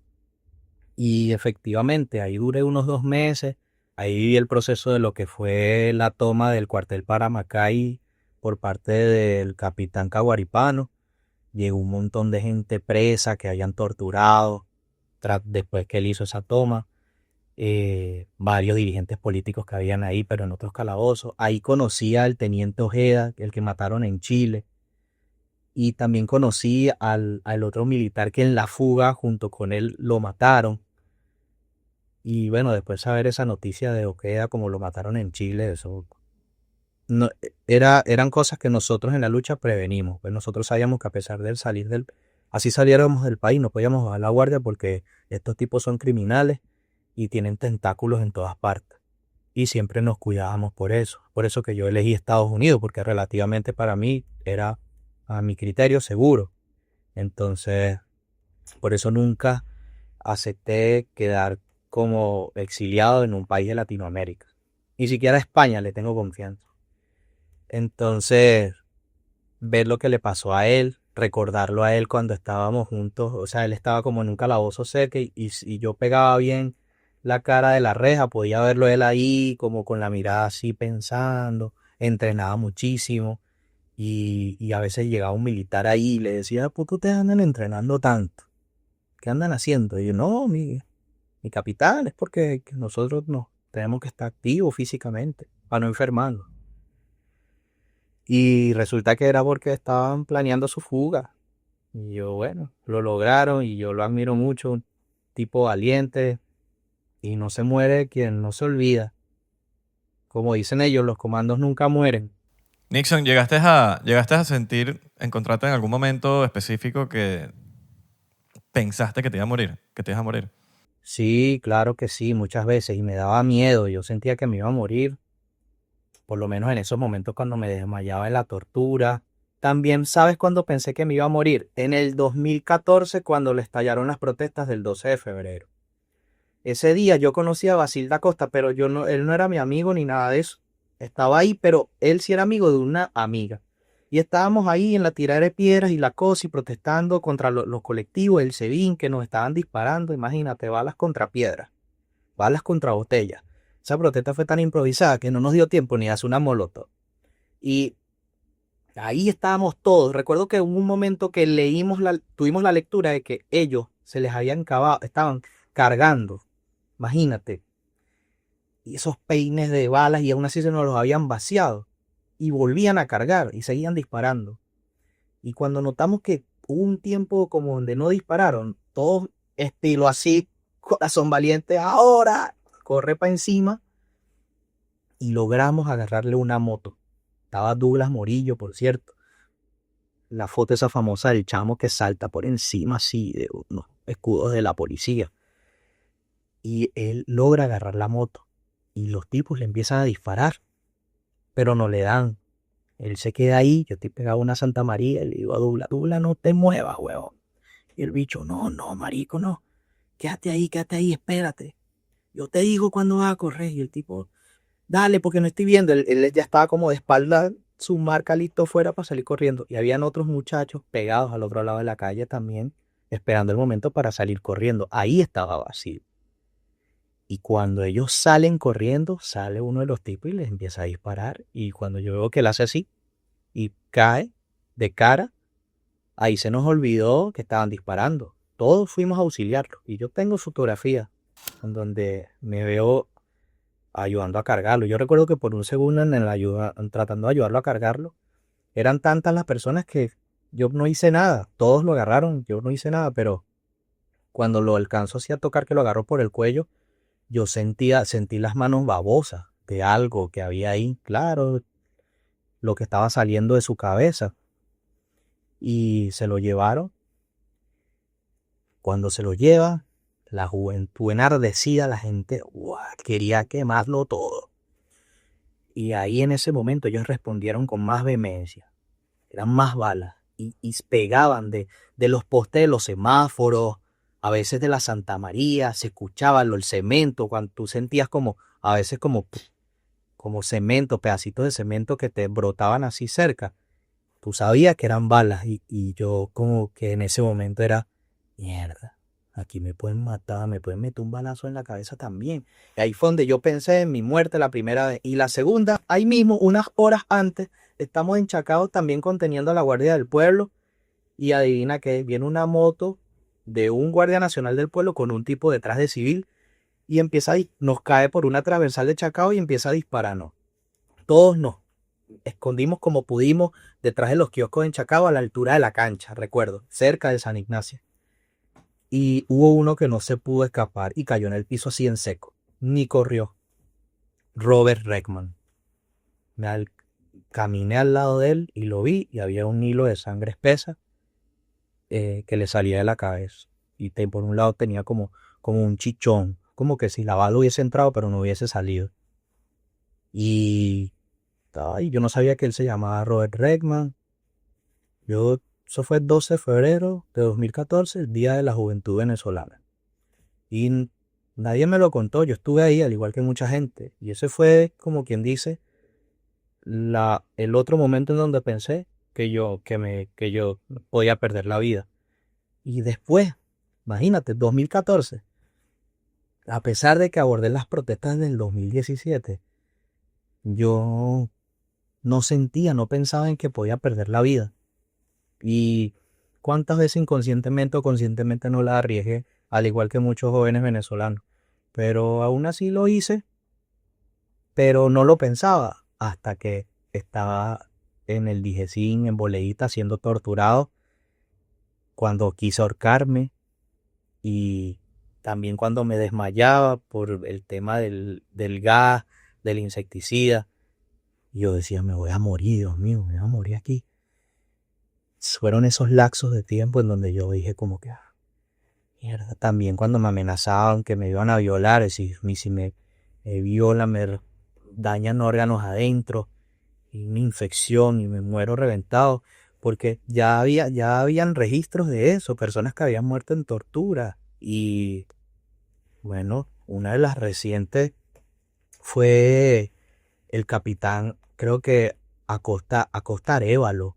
Él llegó al tribunal con signos de tortura, laceraciones en el cuerpo, en silla de ruedas, no podía caminar y en pleno tribunal se muere. Que lo llevan al hospital y en el hospital es donde lo dan por muerto, pero él se murió en pleno tribunal. Y tú sabes que eso te puede pasar y ahí es donde tú recapacitas. No recapacitas, piensas sobre eso. Y es como increíble porque no te rindes. Yo sé que hay muchas personas que tal vez me van a escuchar y que están en la causa por la libertad de Venezuela y ellos saben a lo que me refiero. Y por eso es que yo siempre he dicho que a pesar de todas las cosas que nos hayan sucedido, nosotros estamos condenados a ser libres y en algún momento nosotros seremos libres plenamente, pero esa libertad nos va a llenar de gozo porque no va a ser una libertad cualquiera, va a ser una libertad acompañada de lo que tanto estamos exigiendo, que es justicia. Porque esto que me pasó a mí y a muchos otros y los mártires y todo eso, para que realmente el país sane y avance, tiene que haber justicia. Y la va a ver. Hay que trabajar por eso. Hay que trabajar por eso y por eso. Y para eso estamos haciendo este episodio, para que sirva de ejemplo, de testimonio, para que se haga justicia cuando se tenga que hacer. Ahora, ¿tuviste Simón, la película? Sí, sí la vi. ¿Qué te parece? ¿Es bien, es más, es menos? Mira, la verdad, me pareció una buena película. Eh, Hubo cosas en las que me identifiqué eh, con, con esta película porque obviamente también las viví. Yo espero que haya una segunda parte y que esta segunda parte se haga con testimonios reales porque Venezuela tiene mucha tela que cortar para hablar sobre tortura. ¿Cuántas personas no hay torturadas en este momento que están libres, vagando por el mundo? Eh, de verdad que esa película, de verdad, a mí me movió la fibra, me gustó, pero como a mí me pasó, lo que me pasó fue tan crudo, así como otro, que yo se quedé como con ganas de más. Sí, se queda en pañales, dices tú.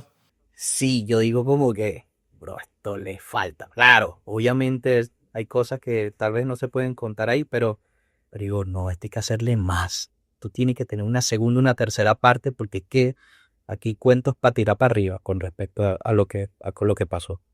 ¿Cómo ves el panorama actual hoy en día con todo lo que está pasando, esa ley de amnistía que has escuchado? Mira, yo con respecto a ese panorama, te puedo decir que yo no creo en la amnistía, y más cuando viene del chavismo. Y el nivel de descaro que te lo pongo desde mi perspectiva. Yo, como torturado, y todo lo que te acabo de contar, encima de eso viene Jorge Rodríguez a decirme, te perdono. En serio, brother. Tú me vas a decir a mí que me perdonas por la tortura que el chavismo me hizo. Ese chavismo el que tú representas. No, no es así. Y esa ley de amnistía que presentaron ahí toda chucuta, que uno no, que se ve que están esmaquillando, la que funciona es como un manto de impunidad. Y el país tiene que, que ser un radar de esa amnistía para que de alguna otra forma, sí, la amnistía es para que se abran las puertas de las cárceles y puedan salir todos los prisioneros políticos y reencontrarse con sus familias. Pero aquí el punto no es solamente la amnistía, para que realmente haya, digamos que eso funcione realmente, tiene que haber justicia. Porque de qué sirve que liberen a todos los prisioneros políticos, pero el chavismo sigue gobernando. Queda la puerta abierta no solo a la impunidad, sino también al regreso a la tortura. Entonces no vamos a pasar ni 3, 4 meses, ni 5 meses, y cuando vengamos a ver vamos a tener otra vez presos y otra vez personas siendo torturadas. Es por eso que más que en la amnistía, que es necesaria para que salgan todas las personas que están privadas de libertad por causas políticas, lo más importante es que detrás de esa amnistía ven un proceso de justicia arduo, arduo. Y después de eso es que deberíamos de avanzar hacia la transición. ¿Y cómo ves, No puede, cómo ves tú esto de los que no han soltado todavía? ¿Qué crees que está pasando? bueno, porque eso es un muro de contención, es como una retirada controlada del ¿Pero chavismo. crees que estén fallecidos o que estén feos para la foto para Pueden estar soltarlos? feos, pueden estar feos para la foto, sí, porque si hay algo que se sabe de primero son los muertos. Y si existiesen personas muertas, ya por algún lado se hubiese filtrado y ya lo supieran. Porque ellos no están en capacidad, porque es que ellos tienen rechazo, son solo unos poquitos que controlan el poder. Pero lo que sí estoy 100% seguro es que deben haber personas feas para la foto, brother. Feas para la foto. Y no debe, por eso es que yo, a pesar de que estoy aquí, yo no me siento libre, ni bajo la guardia. Porque es- mi cuerpo está aquí, pero mi corazón y mi mente están allá en Venezuela, yo sigo preso. Así lo veo yo. Así me digan, coño, pero haz tu vida, ¿qué vida voy a estar haciendo? Si soy venezolano, pero no, tú no lo vas a entender, tampoco te lo voy a explicar. Claro. ¿Te perturban las noches todavía, Nixon? A veces, al principio sí, mira, te digo una cosa, brother, después que tú recibes torturas la primera vez, ¿sabes que se, se iguala a la tortura la clandestinidad? Esa cuestión de estar escondido, tienes muchas pesadillas, entran tipos de noche, te llevan preso, y tú vas así, asustado, así eran mis sueños, y yo me despertaba con ese corazón que se me iba a salir del pecho. Sí, perca. Y después de eso, ya estando libre, cuando ya estaba aquí en Estados Unidos, igual yo veía un policía y me ponía nervioso. O veía a alguien vestido de negro, me ponía nervioso. Una vez vi una persona que se me paró en un lado y tenía botas que parecían botas, eran botas de campaña, pero negras. Y yo le vi las botas y de inmediato fue pensar en las botas del Dijecín. Y yo tengo que ir con eso. ¿Cómo fue tu salida? Uf, mi salida fue ¿Cómo lograste la salida difícil. también? Cuando yo salgo en libertad y todo este pedo, ya duro un tiempo como en el congelador. Estoy en clandestinidad porque estaban rondándome por el tema de los drones. Duré unos 3 meses clandestino. Logro salir del estado en donde me encontraba. Estaba en el centro del país. Y ahí no doy mucho detalle porque esos son caletas activas todavía. Porque la lucha no se acaba. Pero de ahí logramos avanzar hacia el occidente. Salimos por San Antonio del Táchira. Cruzamos la Trocha. Llegamos a Cúcuta. Ahí estuvo el proceso de la pandemia en casa de unas personas que me cuidaron como que si fuesen mi familia. Me dijeron, tú vas a estar aquí, no te preocupes por comida, por ropa, por un techo. No. Todas tus necesidades van a estar cubiertas, pero lo único que te pedimos es que no salgas de aquí. Imagínate, yo salí de Venezuela en agosto del 2019. Hasta junio, julio del 2021, yo estaba en esa casa como preso, pero tranquilo, pero porque no, ¿sabes? Era como complejo, era sentirse preso y a la vez no. No podía tener una vida. Y las veces que pude salir era para hacer cosas que tuviesen que ver con la libertad de Venezuela. Entre ellas, mi amigo Adolfo Baduel, que de Cúcuta se enroló en esa empresa de tratar de entrar a Venezuela a través de lanchas y al final terminó siendo capturado allá en las costas de Maracay, estado de Aragua. Y ahí fue donde yo dije, no, aquí hay que reconfigurarse, ya no hay algo que esté en mis manos y yo tengo que huir porque aquí en Colombia tal vez gane Petro y si Petro gana me puede pasar como a Loren, me entreguen en frontera la dije sí, y ahí sí esto sí se lo llevó quien lo trajo. Entonces empecé a organizarme para salir de Colombia, no tenía pasaporte, toqué 1000 puertas para que alguien me ayudara a tratar de despegar de un aeropuerto, al menos para saltarme Centroamérica o llegar a Europa. Pero nadie podía ayudarme y se intentó, pero no se pudo. Entonces mi decisión fue, junto con un amigo que tenía aquí en Los Ángeles, Nelo, ese pana eh, estuvo ahí como mi escudero, ha estado hasta el último momento. Me había fracturado un pie en esos pasos de trocha cuando yo me reunía con gente allá dentro de Venezuela y me operaron en una clínica ahí como clandestino, no teníamos dinero y Nelo hizo una campaña aquí en Los Ángeles, recogió dinero y me lo envió para yo cubrir mis gastos de operación y la terapia y ya después que estaba listo quedó dinero de esa operación, no sé, $1500, algo así. Y eso yo le recuerdo que llamo un día a Nelson y le digo, Nelson, me voy para Estados Unidos. Estoy hablándote de julio del 2021.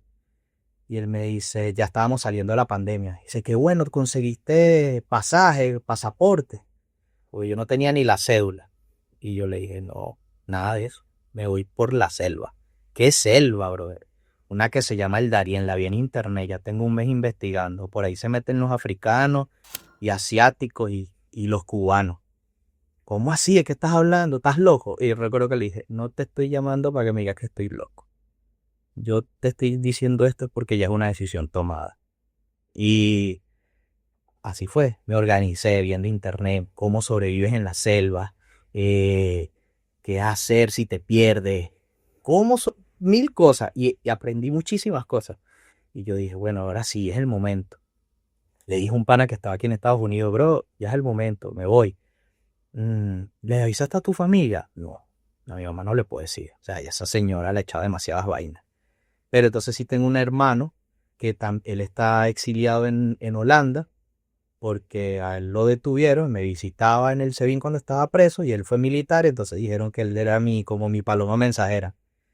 Y a él lo torturaron durante una semana para sacarle información sobre qué cosas hablaba conmigo en las visitas. Y ya después cuando lo liberaron, bro, tienes que irte. Y bueno, logró llegar con éxito a Holanda. Porque la persecución se extendió hasta mi familia. A mi mamá la tuvieron secuestrada también unas cuantas horas en su propia casa, entrevistándola, que le dijera todo sobre mí. Y cuando se fueron de la casa le dijeron, dígale a su hijo que se entregue, porque si no, la que va a ir presa va a ser usted. Y apenas salieron ellos de la casa, mi mamá agarró sus medicinas y sus documentos, ni ropa, y se fue. La llevamos hasta Cúcuta, Colombia, y la sacamos a otro lugar. O sea, imagínate. Lo cierto es que cuando me tocó a mí vivir ese proceso, que yo le digo a mi amigo, hermano, me voy para allá. Coño, pero ¿cómo vas a hacer? Y el pie y todo. Tranquilo. ¿Le avisaste a tu familia? No, mi mamá no. A mi hermano. Y llamé a mi hermano y le dije lo mismo. Mano, me voy para Estados Unidos. ¿Por dónde te vas a ir? ¿Qué vas a hacer? ¿Tienes pasaporte? No, me voy por la selva. ¿Qué selva? Nadie como que sabía todavía lo de la selva. Yo, el Darién, tú estás loco. Lo mismo que le dije a Neldo. No te estoy llamando para que me estés diciendo que estoy loco. Es una decisión tomada. Estoy diciendo es para que sepa. Por si acaso me muero, al menos sepas en dónde me morí. Y yo te pido una vaina. Esa selva es peligrosa. Y si a mí me pasara algo, yo no quiero que ustedes estén haciendo que si campaña para buscar mi cuerpo, un poco de... No. Si me muero en esa selva, me muero en esa selva y déjenme ahí. No me olviden, pues, pero lo que pasa con el cuerpo, olvídense de eso. Imagínate tener esta conversación con tu propio hermano. Y es difícil, pero así es. Así fue mi vida, así ha sido mi vida de cruda. Y llego a un pueblo emprendo el viaje, salgo desde Cúcuta, tomo un bus, llego a Medellín, duré solo unas horas, me compré un pollo comí pollo, llegó el momento de salir en el bus y de Medellín, Necoclí, de ahí tomo una lancha hacia Capurganá, 3 horas, y en Capurganá me encuentro con ese monstruo verde que es la selva. Y ahí duré como una semana tratando de encontrar como un guía. A través de unos cubanos encontré uno y emprendimos ese viaje. Duré 4 días y 4 noches, perdón, en ese lugar. Difícil, vi personas muertas, vi personas que se quedaron atrás. En ese tiempo, de verdad, no sé cómo ahora estarán las cosas, pero en ese tiempo sí que era bastante peligroso. Recuerdo que el coyote ese que nos llevó nos dijo, hasta aquí llego yo, denme la otra parte del dinero. Y le dimos la otra parte y llegamos hasta un río. Después de pasar como 3 montañas, imagínate, en el grupo había una mujer embarazada de 7 meses. Esa mujer, ese mismo ritmo que íbamos nosotros. Y resulta que él me dice, ya esto es Panamá, pero hasta aquí llego yo. Porque si me agarra la policía panameña, son muchos años de cárcel que pagamos los colombianos allá en Panamá. Entonces, bueno, está bien. ¿Y ahora qué? Le digo yo. Y él me dice, bueno, si no te quieres morir, vete siempre pegado al río. Nunca te alejes del río. Si te alejas del río, te mueres. ¿Y como cuánto falta? Al paso que va, unos 2, 3 días más. Si le das más lento, te puedes tardar 5 días, una semana. Y yo, ok. Justo ahí, cuando él se fue y nos dejó en el río, yo tenía conmigo era una brújula, tenía una navaja y tenía en los bolsillos, porque ahí tenía como un bolso de esos con los que bebes agua. Y con una manguerita aquí, una bufanda como mojada para que me cubriera el cuello, alguna picada, por si acaso. Y en los bolsillos, en los 2 bolsillos tenía una lata de como de guisantes y tenía una lata de sardina. Y esa era mi comida. Y cualquier otra cosa que comía era porque me la encontraba en el camino, que veía ahí que yo la revisaba así como el propio náufrago y una lata, si estuviese destapada y yo veía que le quedaba algo a la lata de comer, yo me lo comía. Y porque yo en mi mente era, "Oh, esto es energía, hay que aguantar porque hay mucho desgaste físico". Y ya después cuando llego empiezo a darme cuenta que estoy saliendo de la selva, porque en internet yo había leído de que cuando uno está en una selva muy tupida, tú sabes que estás saliendo de la selva cuando ya los árboles te permiten ver el cielo a plenitud. Y en el propio río tú sabes que estás ya saliendo de la selva, porque el río se va anchando, se va volviendo más ancho. Al principio es más angosto, muchas piedras y como unas escaleras. Luego después empieza a abrirse, a verse más plano, porque quiere decir que estás saliendo de lo alto de la montaña y ya estás llegando a un lugar plano. Y después de los lugares planos viene asentamiento. Y sí, encontré cadáveres que vienen de la selva, que la lluvia las arrastra y se quedan incrustados entre piedras y árboles. Pero también encontré huellas de caballos. Yo dije, no jodas, estamos cerca porque ya tenemos un día y medio caminando y seguro vamos a encontrar algo por aquí, pero ¿qué vamos a encontrar? Yo estaba pendiente porque obviamente te roban, te violan, un poco de vaina, pero por suerte yo no me topé con ninguno de esos grupos. Entonces yo dije, bueno, hasta el momento estamos bien. Hasta que encontramos una señora padeciendo con el pie fracturado, no podía moverse, el esposo llorando, el hijo al lado de ella llorando. Y ellos estaban en la orilla de un río y de repente nosotros ahí viendo a esa señora no sabíamos ni qué hacer y viene como un indígena con como en una especie de cama pero de bambú empujándola con otro bambú así. Y el tipo le habló, le dijo que estuviese tranquila, que ellos la iban a ayudar. Y yo le pregunté al indígena, señor, ¿a cuánto estamos del primer pueblo? ¿Cómo uno sale de aquí? El tipo me dice, siga caminando por ahí para abajo y se va a encontrar el asentamiento, no se preocupe. Y yo seguí caminando hasta que se hizo ya, estaba a punto de ser las 6 de la tarde y de repente se veía como, se empezaron a escuchar unas explosiones de cohetes. Y resulta que era la gente del pueblo avisando que estaba llegando un lote de personas que venían saliendo de la selva. Cruzamos el río ahí como pudimos, llegamos al asentamiento indígena panameño y ahí nos recibieron y eso es como un mercado así, todo clandestino, toma y dame, compra aquí, un indígena montado en una loma vendiendo chi panameño para que tú le compres un chi y te puedas comunicar con tu familia. Un pana, un venezolano que conocí en el camino, porque esa es otra cosa, cuando yo crucé éramos 2, 3 venezolanos que nos conocimos en el camino y los demás eran otras nacionalidades, en su mayoría haitianos. Y mira después lo que se convirtió, más de 2000 venezolanos pasando por ahí. Pero lo cierto es que yo estaba en esa montaña porque mi pana estaba comprando un chip panameño para comunicarse con su familia. Yo le dije, yo lo único que te pido es un mensaje, bro. Y ya. Y estoy así en la montaña y volteo y veo la selva. Eran 3 lomas gigantescas. Y tú lo veías, es una vaina de película estilo Jurassic Park, ¿sabes? Y resulta que yo pasé esas 3 lomas, weón. Yo me acuerdo que yo veo al pan así y yo dije así sí, a mí mismo, yo dije, mierda, yo vengo de ahí, yo pasé eso. Y luego dije, qué arrecho, la fe, según la palabra, dice que la fe es la certeza de lo que se espera y la convicción de lo que no se ve. Y yo le agregué que la fe mueve montañas, como dice el dicho, y sí, y a veces incluso te hace caminar sobre ellas, huevón. O sea, caminé esa vaina, salí vivo en el peor momento, ¿sabes? Con un pie todavía medio convaleciente porque todavía estaba con la operación. Lo logré, no jodas, aquí para adelante. Yo dije, en el juego estoy apoderado. Y mentira, marico. Cuando llegué a México, me di cuenta que México es más difícil que la propia selva, weón. Difícil, porque están los cárteles, los que secuestran a las personas para pedirle dinero. Conocí a un venezolano que yo le dije, esto es la brutalidad. El tipo agarró y dice, yo le digo, ¿por qué tú estás hablando como cubano? Y él me dice, weón, porque así pasamos más rápido. ¿Cómo así? No joda. Al pobre lo agarraron y lo secuestraron porque tenía acento cubano. Y obviamente, si eres cubano, tienes gente en Estados Unidos. Y secuestrarlo porque tiene gente allá y nos va a mandar el dinero que le pidamos. Obviamente cuando ya supieron que era venezolano, ya lo dejaron tranquilo, lo dejaron ir.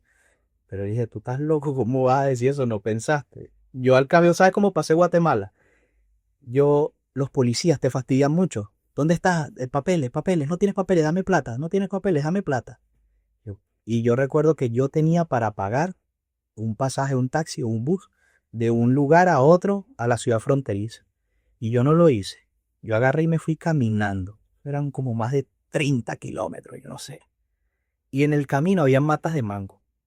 Y cuando venía la policía yo me ponía a tumbar matas de mango. Y los mangos fuera. Y los tipos que se paraban. Papeles. Yo no tengo. ¿Dónde eres tú? De Venezuela. Venezuela, la Mise, Cancerbero. Decían así los policías. Y yo, sí, las mujeres allá todas buenísimas y tal. Y entonces el tipo me dice, plata. Y yo, no tengo plata, señor. Si estoy aquí tumbando mango, en Venezuela estamos pasando hambre. Mira cómo estoy flaco, le decía yo. El tiempo sí estaba flaquito. El tipo, coño, sí, pobrecito el venezolano, déjalo. Dale, pues, chao. Y yo le digo, señor, pero déme la corte. No, sigue tumbando tú tus mangos. Y los tipos se iban. Y yo, si supieran que aquí tengo la plata todavía, porque yo tenía de esos $1500, todavía me quedaban 1200. Yo lo veía en ese momento como que si fuese un juego. O sea, aquí lo importante es que no me metan en un calabozo. Y cuando llegué a México, al DF, preso. Me llevaron a un centro de detención para migrantes, se llamaba Las Agujas. Y estuve 10 días. Estuve preso con más de 300 hondureños, salvadoreños, guatemaltecos. Hay una celda que le decían la Intercontinental, porque ahí estaban gente de otras nacionalidades extrañas para ellos, ¿no? Bangladesh, Vietnam. Y ahí nos metieron a nosotros venezolanos. Es decir, es que nosotros no estamos tan lejos de los guatemaltecos, decía yo. Sé por qué nos ponen aquí, pero bueno, dale. Y ahí pude ver vainas como que un tipo masticando conchas de mandarino naranja y poniéndolas a secar en el sol para con esas conchas, con un papel, hacer un cigarro y fumarse las conchas de mandarino naranja. Inteligente, pero decir, mierda, o sea, estas cosas son de locos. Y te daban 3 fichas para que luego cuando llegara la hora de comer, tú ibas, hacías una fila y dabas la ficha y ellos te daban la comida, desayuno, almuerzo o cena. Las llamadas tú mismo tenías que tener dinero, monedas, pero yo no tenía ni un centavo. Entonces me tocaba sacrificar mis fichas. Yo vendía una o dos fichas a cambio de cuando veía que la comida era buena, yo le aumentaba el precio a la ficha y me daban unas cuantas monedas que me servían para llamar a un abogado para poder salir de ahí. Entonces tuve que seguir, yo dije, bueno, esto para mí ya es un deporte, porque yo en el Digecine estuve 2 meses aguantando hambre, perdí 11 kilos, esto a mí no me va a ganar. Vengo de una selva, acabo de pasar toda Centroamérica, no jodas, claro que sí, se puede. Y después que logré salir de ahí, me dio hasta risa, porque yo recuerdo que yo así hacia los lados, yo, la ropa con la que llegué, tenía todavía los mismos zapatos con los que había salido de la selva. Todos así medio sucio, barro seco, y yo yendo hacia los lados. Estoy en el DF, estoy en México, no tengo ni un centavo. Vengo de salir de una cárcel, no sé ni dónde me voy a quedar, no sé qué va a pasar conmigo, pero estamos más cerca. Solo falta una frontera más, decía yo. Y estuve en el DF unos días, me dieron un espacio en una casa por otros días. Sobreviví comiendo en los comedores populares que ellos tienen, que era la comida barata, que si 10 pesos mexicanos, era una vaina muy, muy barata y te daban comida ahí, lo básico que ellos comen, pues frijoles, arroz, unas tortillas y chiles, algo así. Y yo pasaba trabajo porque no como picante. Y bueno, medio comía ahí algo y hasta que una amiga, medio también de otro pana, reunieron y me mandaron dinero para yo pagarme un pase que me llevara lo más cerca de la frontera. Y me dejaron por un lugar que se llama Ciudad Acuña, que es frontera con Texas, una ciudad que se llama Del Río. Y justo cuando el carro se para, me dicen, por ahí, y yo volteo y se veía el río. Y yo salgo por ahí caminando y cuando llego justo al borde del río, a mi lado derecho habían infinitos de papeles, documentación de la gente que pasa por ahí y deja su documentación, su identificación, la dejan ahí y se entregan sin papeles. Y yo, verga, qué loco. Bueno, yo tenía tenía una copia a color de su identidad que imprimí ahí en México para tener algo de identificación. Alguien me la envió por correo y yo hice la impresión. Y luego me paso el río, pero ya yo también había estudiado el río. Yo dije, bueno, según esto es así, el río hay maleza por debajo. Si el río está fuerte y te arrastra, no luches contra el río, déjate llevar, no importa que te lleve lo lejos, pero tienes que tratar de buscar la manera, está como flotando, pero no luches, vete así como poquito a poco para la otra orilla. Yo dale, y iba saltando. Y a veces sentía como que sí, los pies se me enredaban un poquito en maleza. Pero hubo una sola parte donde fue como algo profundo que el agua me llegó como a esta altura del pecho, ahí sí me puse como medio nervioso, pero salí de ahí, empezó el agua a bajar hasta que llegó al otro lado. Cuando cruzo así, fue como una sensación como si tuvieran ganas de llorar. Yo, mierda, como que lo logré. Y veo así que había un tipo, un border patrol, sentado en una silla entre la maleza, sentado ahí, como que me vio, yo lo vi y yo le hice que. Y el tipo me ve y me hace así. Entonces yo sigo caminando hacia él, todo inocente, y llego a un camino de tierra y el tipo me vuelve a hacer así, que haga así. Y yo volteo y sigo el camino como él me dijo. Iba en dirección hacia un puente que es el paso legal de ahí, pues. Y cuando llego al paso legal, están otros oficiales de migración y los tipos me dicen como que, bueno, hombre soltero, sí, toma este ticket. Y ahí estuve 2 noches durmiendo bajo el puente. Luego llegó un bus y montaron a todos esos detenidos, me llevaron a un centro de detención para migrantes, estuve 90 días ahí, presenté mi caso de asilo, lo gané, me otorgaron asilo ahí, pero hay una cosa que nunca se me olvida. El día que me presenté ante la corte, como el juicio, después que la fiscalía me dice, no te vamos a acusar ya, esta corte tampoco lo va a hacer, la juez me dice, ¿tiene alguna pregunta? Y yo le dije, bueno, más que alguna pregunta, yo primero quiero pedir disculpas por haber entrado a este país de la forma en que lo hice, pero es que yo no tenía más opción. Y la segunda cosa que quiero decir es dar las gracias por haberme dado la oportunidad de presentar mi caso de asilo ante esta corte. Y la juez me dice, no se disculpe por situaciones penosas que usted tuvo que vivir en el pasado. Usted tenía que hacer lo que tenía que hacer para llegar a este país. Bienvenido a la libertad. Y le dio ese cuñazo así con el mazo. Y eso fue como mi cerebro, todo se recogió al momento que fui torturado. Y dije, mierda. Veo el guardia que estaba como con los ojos ahí llorosos porque habían expuesto mi caso. Yo presenté pruebas, llevé todo. Yo fui con todo el componente. Y ya después pasaron 2 días, me liberaron. Y el tipo que me llevó en un avance despidió de mí. Bueno, suerte, hágalo bien. Bienvenido a la libertad. Y se va. Yo estaba así en el aeropuerto viendo los aviones que pasaban. Y yo dije, mierda. Y esta es la fecha, weón. Y ni siquiera escribiendo mi libro. Y ni siquiera aquí hoy contigo contándote todas las cosas que he vivido.